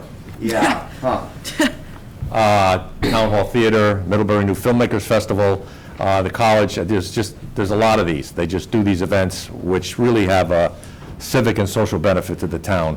And there really is no reason to exclude them other than the per se time periods in the ordinance. There's always a qualification on these, that they can't be a nuisance. So we always leave that in there. It just removes the rigid quiet hours so that they can do events. If you're allowed to make unreasonable noise by virtue of having a permit, how do you determine if something is a nuisance? It's evaluated on a case-by-case basis, just like the regular noise ordinance is. But if I say, right, I'm going to have a concert in my front yard on this day, right, and indeed I do, and it's within the times that I got approval for, and the neighbors don't like it, and you come by, how do you evaluate whether I am in violation? Based on the complaints, just as it says. if you're getting complaints Yeah. from an interesting person, that is, person with some proximity to the event, that it is bothering. Yeah. Of course, any permit like that would be given those conditions at the outset when the permit is issued. As with any other permit, public assemblage or otherwise, we put conditions on the permit, that you've got to comply with these conditions or it invalidates the permit. Normally in a case like that, as is written on one of these here, if we go and tell you you're too noisy, you got to shut it down, the next one is that the permit is pulled and the event stops. So there's got to be some self-control on these events. But I will tell you, I don't ever remember getting a complaint on a college event or a town hall theater event or the fireworks or any of the other ones that we would expect a blanket permit on, whether it's the Foodaroo or any of these others that tend to go late at night. One of my concerns about a blanket permit is that we say to the college, right, you guys can have events within these parameters whenever you want, essentially. And then the folks on South Street are like, what do you mean, every Friday and Saturday all summer? I kind of like having some feedback in this where we have to keep approving these things over some period of time. Right, if you're going to have an annual alumni thing, and it's going to be the third September and August, that's fine, right? But if you're going to say, whenever you want on this piece of property, you can have events outside of our noise ordinance, I wonder if that's too broad. Well, I understand that, and just having been around for a little bit, and dealing with the college is a very, very big calendar of events. Yes. And in the old days, every event that they had, every wine and cheese social, every little thing they had required a liquor license. And every week, I was getting 3 or 4 liquor licenses that we had to bring to the select board to approve on a case-by-case basis liquor license. Yeah. We got rid of that years ago and made a blanket permit. And there has not been any problems with that at all. The Town Hall Theater runs events all year long. And they have, you know, if it's a problem, we can deal with the problem when it is a problem, and then we can review the permit at that point. This is not, these permits are not permanent. There's nothing permanent. It just allows you to go ahead and schedule your events, many of which have to be scheduled months in advance. Sure. That if it does become a problem, we have some control over the problem. I think the intention of the noise ordinances was to control unruly, unreasonable, disruptive noise. Absolutely. And with the understanding that sometimes there is social benefit in having occasional unruly noise. I don't know about unruly, Okay. but fireworks are loud. You can hear them all over town, and That's right. we don't get any complaints of those 10 o'clock at night. Yeah. A concern is the college is vast. They have a huge amount of property. They do. Having things next to residential neighborhoods, when they have the option of having it more interior, is a choice that the college makes frequently. And I would just love to have some municipal input on these things over time. And we do for each and every event, if that's after the event starts and it's out of hand. I've never had a problem with the college, coming in and controlling, and there's always, Amy's here. Yeah, She could but my probably, concerns may be totally out of line, I'm just, I'll let Amy speak. please come to the mic. Hi, everyone. New in the community relations, but years in the events management office. I would say that the college is looking at this, and they've been working with Chief Hanley and Kathleen and everybody in the town. And we are in agreement with the policy that has been made. We just wanted the blanket policy permitting for the reasons of not having to bombard offices with all the requests that we're going to make. Also, we are fully in line. We've given lists of the annual events that we've created, that we know are going to be happening, and we're not looking to just take this blanket permit and sprinkle in as many events as we can. We really just want to stick with what we've been doing and keeping in line with the best policy that we can. That's what I like to hear. Yeah. Yeah. Yeah, from my position, I didn't see any concern with the blanket permits, especially for responsible organizations that have a proven track record of controlling events like this. I'm not talking about the social house down the corner or anything like that. That's not part of the blanket permit. This is a regulated college-created event on their event schedule. Yep. The other thing I didn't see in here was notice to likely affected parties, which, we did when we had a tent and a wedding in our front yard, which we actually did a few years ago. right, you go out and you tell people that this is coming up and let them know, so that it's not just folks that are paying attention to select board hearings that know what's going on.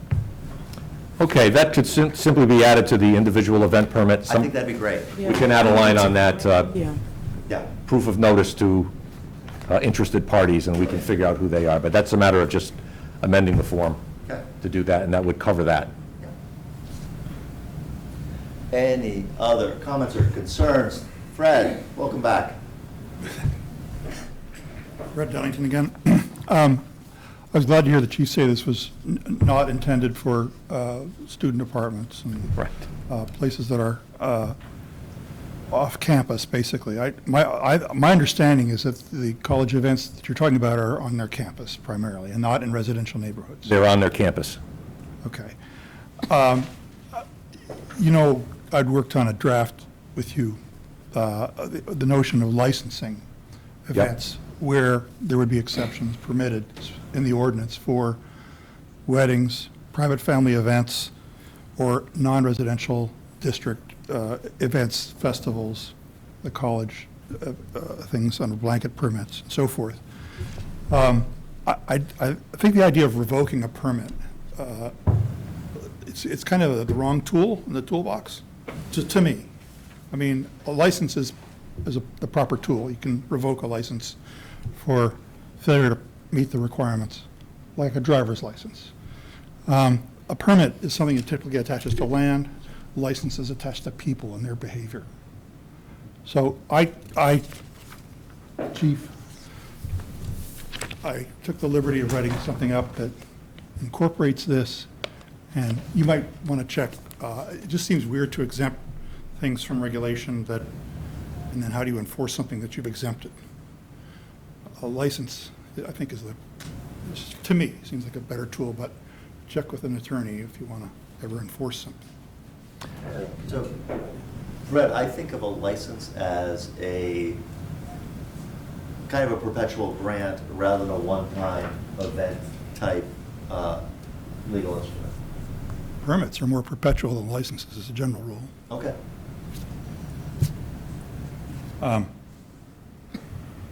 Anyway, I just thank you.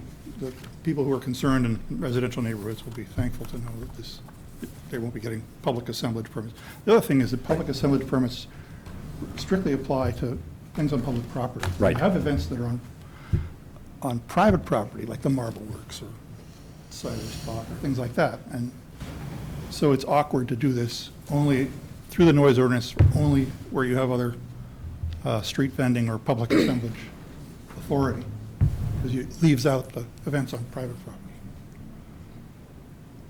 You know, the college is not public property. Right. They wouldn't Public require, assemblage. and they wouldn't require a public assemblage permit. So having the foundation of this being where you have authority under the public assemblage legally doesn't give you the authority over the college, does it? No, it wouldn't require a public assemblage permit. This is just deals with the ordinance with the noise and the quiet hours. So the noise ordinance says that the exemption applies to any activities permitted under public assemblages or other licenses, street vending. This is other licenses. Oh, what? This would be right, the second clause there. Right. What other license authority do we have over the college then? I'm not sure that's relevant to this. This is to anybody, the food vendor that comes downtown. Paragraph B there. Right, I'm familiar with that. Well, okay. It's a detail, but it's just to further the drafting working with you. Yeah, to me, it was a matter of semantics. We used the word permit instead of license. I guess the town attorney could probably look at that and tell us which one would be the more appropriate to use.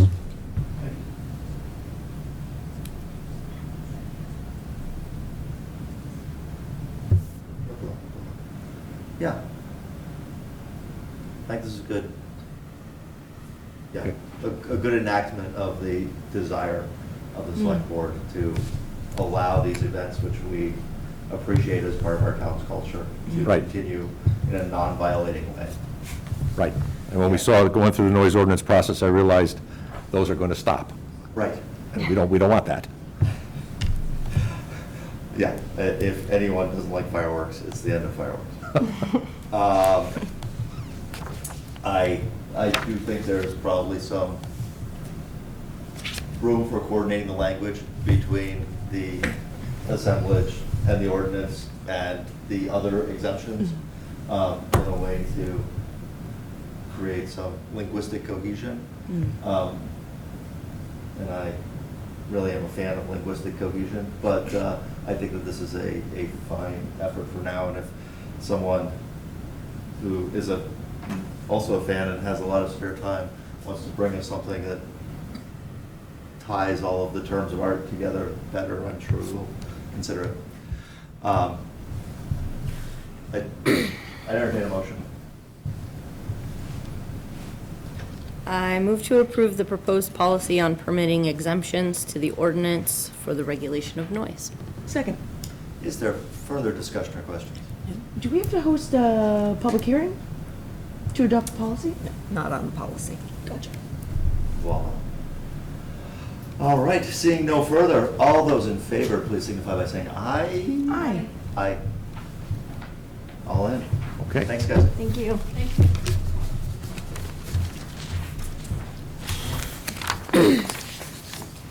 And 8:35, we get to the approval for participation in the New England New National Opioid Settlement, Teva, Allergan, CVS, Walgreens, and Walmart. Is that Teva like the sandals? Probably not. Hope not. It seemed very odd to me. I don't think they're involved in opioids. Directly. So this is the third settlement coming your way. This is just a sign on to that effort, unless you want to go it on your own and take on Big Pharma for a better settlement. I think we'll join the class action. I do not see the benefit in holding out at this point. No. I thought about it, but.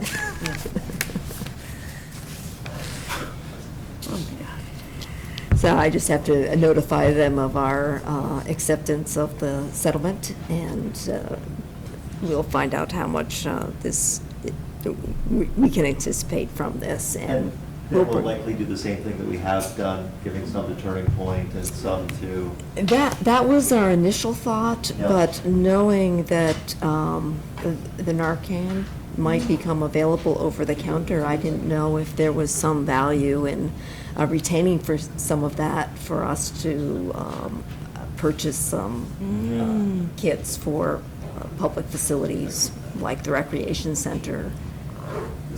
I'm not aware of Narcan use in Middlebury, but perhaps before the chief goes, we could ask You him. can get it at Porter. We do have it at the Go to the library. emergency department. Okay. Yeah. And they will give it to you at Porter if you ask for it. Yeah, Yeah. okay. So that was just a thought I had. It's there. Yeah. Good, yeah. We'll consider it when we find out how big our check is. Yeah. I'll move to authorize the town manager to sign. Sorry. Try that again. I'll move to authorize the town manager to sign the participation form received by the town relating to the national opioid settlements. Second.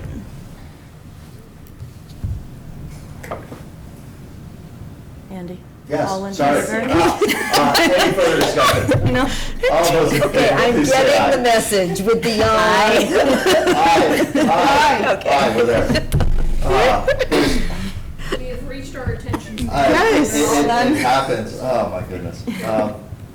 Moving on, and thank you, Laura, for your patience and putting up with some tired select board I members. know, this is going to be super brief, because I know you're at your capacity.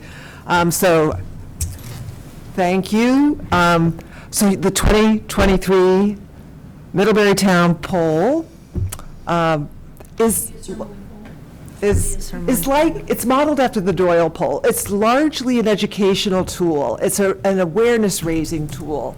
So it's not a scientifically constructed survey. It's not intended to be that. You know, and in fact, the first question asks if you want to be added to our email list. And a lot of people indicated that they're already on it. Yay! You know, so of the 288 respondents to the poll this year, which is on par to who we had respond last year, so good response, you know, said, yes, they're on it, and we added close to 40 others, which is great. The second question asks about your interest in any of our boards. So again, it's educating people about the structure of our government and helping you identify people. And you saw, you know, like that there's a lot of interest. And interestingly, the Public Health and Safety Committee actually had the highest hit of people that were, and we don't have vacancy on that committee, but as I said earlier, it might be an indication of something that the community wants to talk about a little bit more, so we can see. You could always follow up with other devices, you know, market research to dig into those areas. The next question asked about your awareness of what's at our website and website links. And again, it's informing people about what is available. So yeah, they know about Experience Middlebury, they know about the Ilsley Public Library website. You know, we put a couple of others out there, you know, just to be sure that they're aware of these other links, and they are at our website too. And we try to show people the homepage at the town meeting so they could see that our website is an important tool for navigating information that could be important to them. So we did that. So the other part is getting input. And we were asked to get some input on the public bathroom, so we asked an open-ended question about that. That was question 5, we'll call it. And you have all the raw data in your packets, and it's interesting to scan that, and it's hard to kind of synthesize it too. And I attempted to do that with that one, and we also asked about town meeting, you know, and how people felt about town meeting, and we asked about future questions on the town poll or any other comments, which is a way of finding out a blind spot you might have, you know, something that's on the minds of people. So I do urge you, if you haven't had a chance, to scan that raw data, you know, so that you can get a sense of things yourself, because it is kind of hard to summarize it.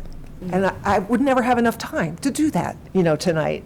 But you'll find some nuggets in there, even if it's only one person saying it, you know, that will help you. Sure. So use it that way. Just going back to the public bathroom, so yeah, we definitely got good support for the Portland Loo concept. People that were qualified or said no were concerned about things that we always know that people are concerned about with regard to public bathrooms: illicit use and vandalism.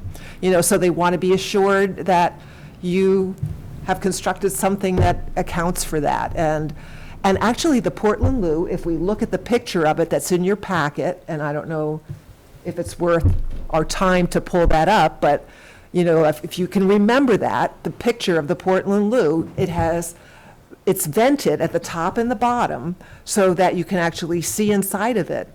And the advantage of the Portland Loo over a Portalet is that you can bring things inside of it, like your bike, your backpack, your dog.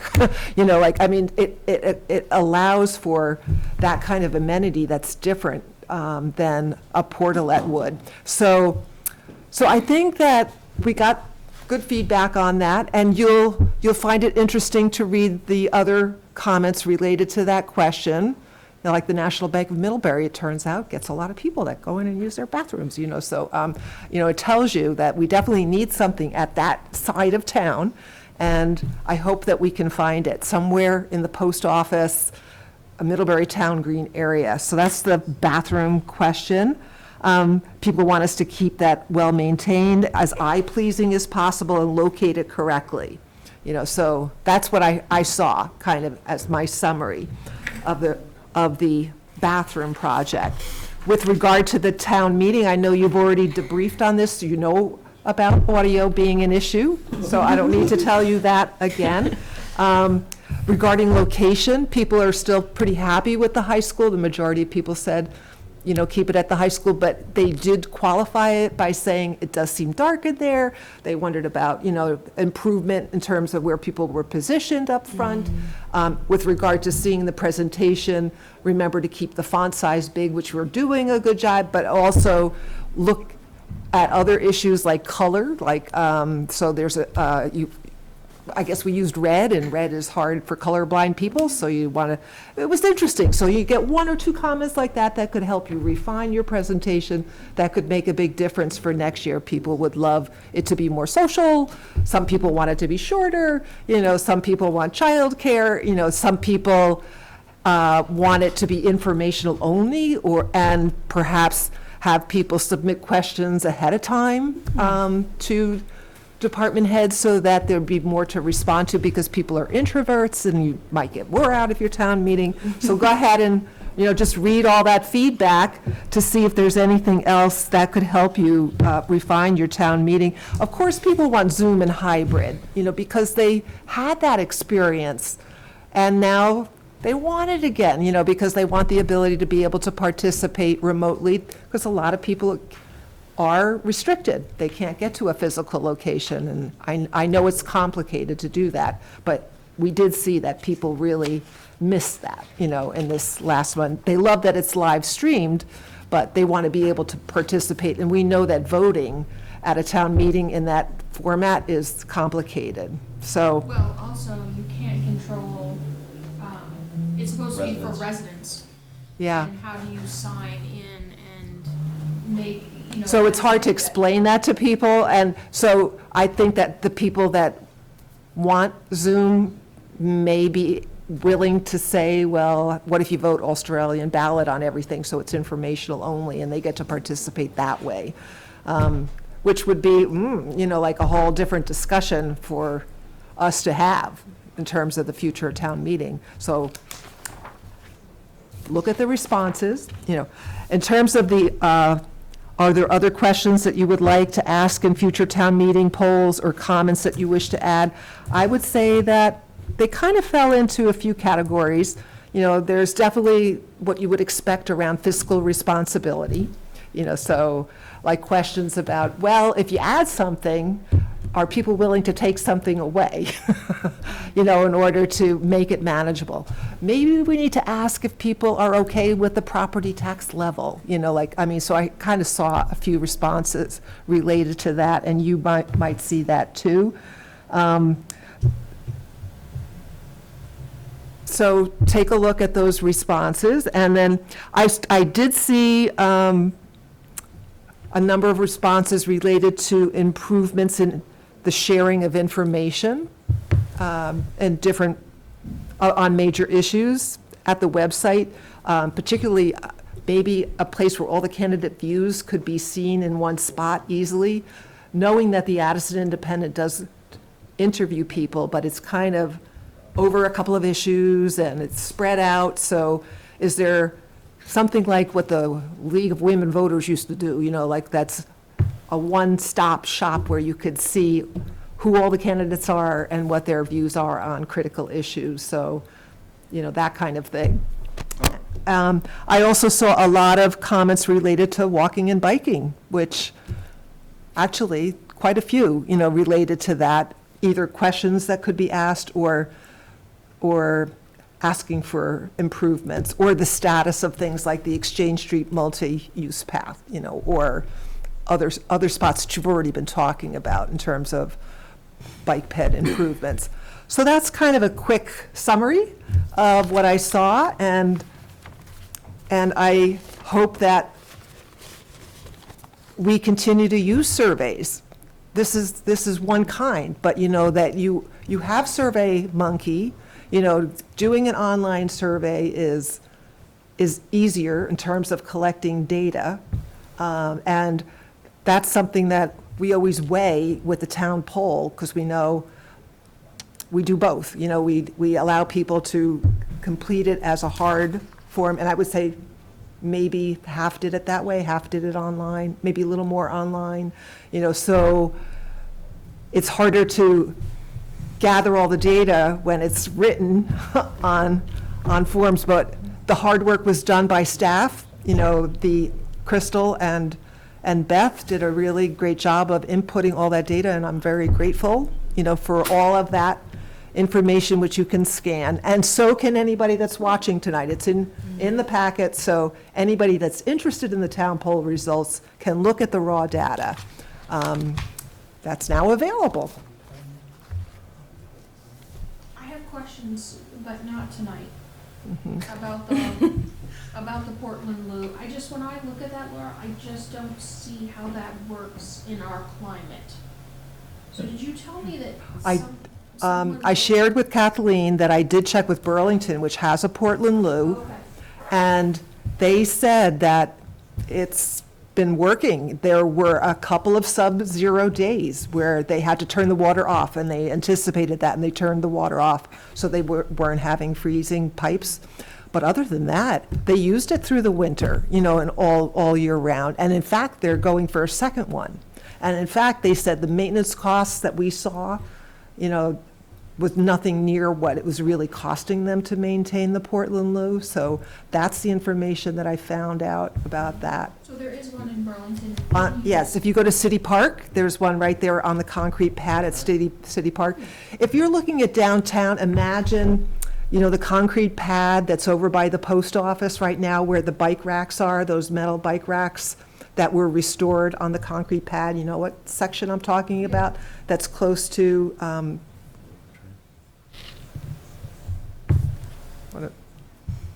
Printer's Alley. Oh, okay. Okay, right there. So that's the footprint, that's the approximate footprint of a Portland Loo. You could almost imagine locating it there and taking those racks out and putting them somewhere else, especially if you have the plumbing there in order to do it. So that gives you an idea of kind of the scale of it. As I listen to the Middlebury Skate Park project, the rec park might be an ideal location, so especially if you're thinking of getting the kind of attendance at that location, maybe you're doing too.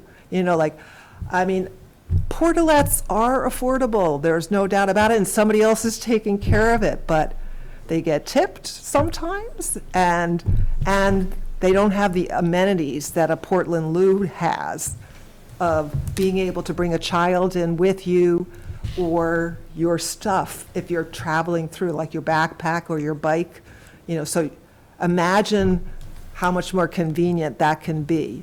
Yes, we have our town office bathrooms, and people can go into our restaurants and stores where that's possible, but this would be 24/7, and it's really been designed correctly in terms of a lot of the concerns and issues that people have. It's not heated, as people did ask about that. It's not trying to be a heated bathroom. It's an upgrade from a portalet. Yeah. Lindsay, is the restroom facility attached to the teen center? Used? Is it available? It is available if it's open. Okay. It is sometimes too available, and it is sometimes not available enough, depending on the situation. Okay. When it has been open, I know that at least one person does use it for their morning ablutions because I can hear them. Yeah. But we also get a lot of people knocking on the door with little kids doing the pee-pee dance, hoping they can come use the bathroom inside. And there is a porta potty right behind the teen center as well, and that gets regular use. That is very used, that portalet. The other nice thing about the Portland Loo is that it has an outside hand washing station, so somebody could be using that portion of the Portland Loo while somebody's occupying the inside of it. So it's really well designed. I just love the word loo. It's, yeah. For what it is, as an in-between solution. I'm interested to know more, I don't know, I just look at it and I go, how does that work in the wintertime in Vermont? It does. It did. It does in Burlington. Well, on your field trip day, Heather, swing by City Park. We're gonna go check out the Portland Loo while we're up there. Okay. Thank you, Laura. Thank you. Thank you for that ceremony, Paul. Yeah, definitely. Okay. Now that it's 8:45, follow-up to the select board retreat, including appointments of select board subcommittee and board representatives. We have suggested committee assignments here for us. I would suggest that we just put Farhad and Brian on all of these. Yeah. Good. It's Oh, unanimous. yeah, and Dan, is Dan on mute? Dan's still there. Okay. I'm here. Yep, Yep. I'm stay awake. Well done. These look like the appointments that we discussed. Is there any discussion? I have a question. Yes. I always thought that the college relations was the chair and vice chair. That's correct. That's correct. So maybe, Okay. maybe that should be updated? Yes. So these were members, select board members currently serving on Oh, yes. subcommittees. So that should definitely be changed. So,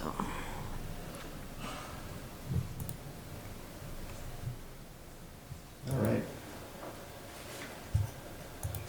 So, which ones, so. hold on, I'm gonna get up, hopefully. Top three then is what we need to make appointments for? Hold on. And maybe we could change to college. So we have the Personnel Committee. Yeah.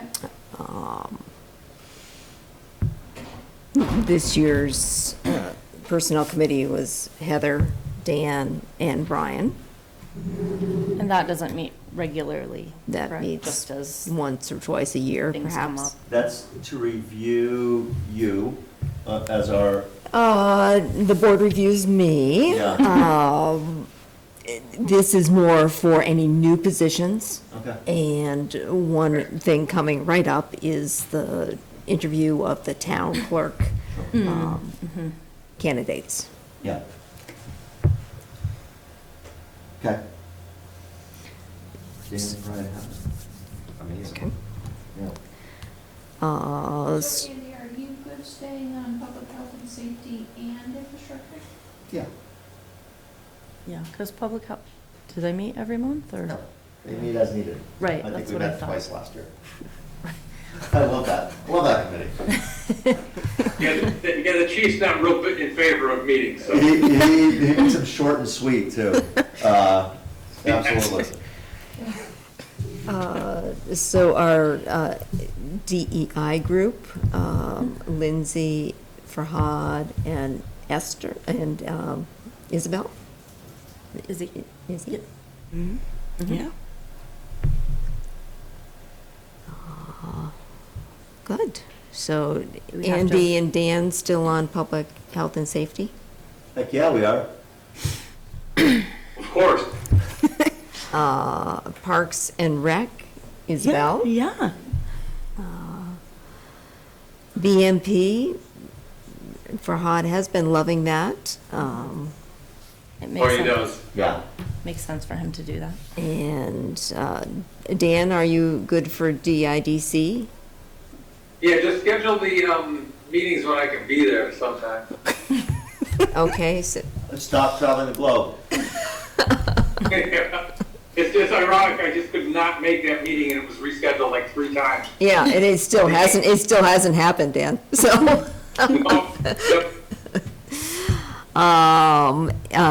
The IPL 100 project team, Dan and Farhad, continuing their good work there. MCTV, I think Farhad is their president, so. That's awesome. Yeah, good work. Looks like we filled them up. Lovely. Do we Thank need you. to appoint ourselves? We need to appoint Izzy to We do? To appoint all the people. Izzy to the DEI, Nope. DEI committee, right? Oh, yeah. Mhm. Andy Hooper to the infrastructure committee. with myself. And town college relations. And town college relations, thank you. Oh, God. And Izzy to Parks and Recreation Committee. Is that all the changes we're making? Right? For a one-year term beginning 4/11/2023, ending 4/10/2024. All other appointments remaining. The same. The same, second. Sounds great. Any discussion? No. All those in favor? Aye. I have check warrants. Yeah. I reviewed the. Yes, I think, What? He said thank you for reviewing those. for doing that check warrant. Oh, yeah, you're welcome, no problem. I've reviewed the check warrants and found them in good order. I move to approve total expenditures in the amount of $524,619.89, consisting of $417,684.50. You are accounts awesome. payable, and $106,935.30 for payroll for the period of March 29th, 2023 through April 11th, 2023. Second. Lovely. All right, moved and seconded. All those in favor? Aye. Aye. Fantastic. We are moving on now to our executive session. We've got a long executive session. Do you have your select board member concerns? Yeah, no, we're going to select board Okay, member. okay, we're going to executive. Can I just mention a couple of things on concerns real quickly? Yes, of course. No, Oh, wait, we'll do that. no. Oh, no, we'll do it now. Okay, yeah. Okay. We're just, What were you going to? I thought you were skipping over it. no, I'm not. We're going to do it now. Oh, We're And then gonna do it? We're going to Okay. dismiss, yeah. We do have the executive session though. Yes, I know. You do? I Okay. thought I was joking, and then it turned out I wasn't. I don't have the motion. Here's the motion. I was hoping the packet was lying. I know. Thank you. Concerns? Just, I guess, acknowledging the recent tragedy in our community, and acknowledging all of the amazing people who took time out to try to make things better, and, you know, it's a sad time.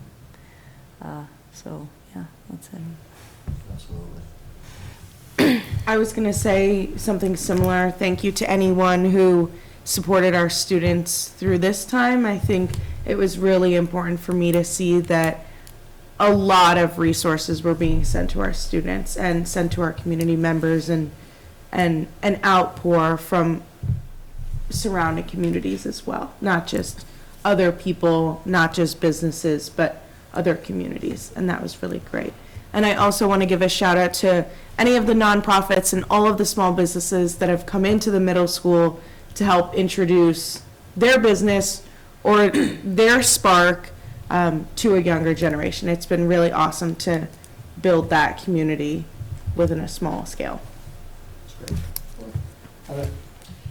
Quick congratulations to Emily Jones, Middlebury College senior, for breaking the world record of a mile run in full firefighter gear on Saturday, which Izzy and I witnessed as official Guinness Book World Record It was witnesses. awesome. It was awesome. It was incredible. She's amazing. She's a member of the Middlebury Fire Department, which just again speaks so highly of the quality people we have supporting our community. So congratulations and a big thank you to Emily and the fire department.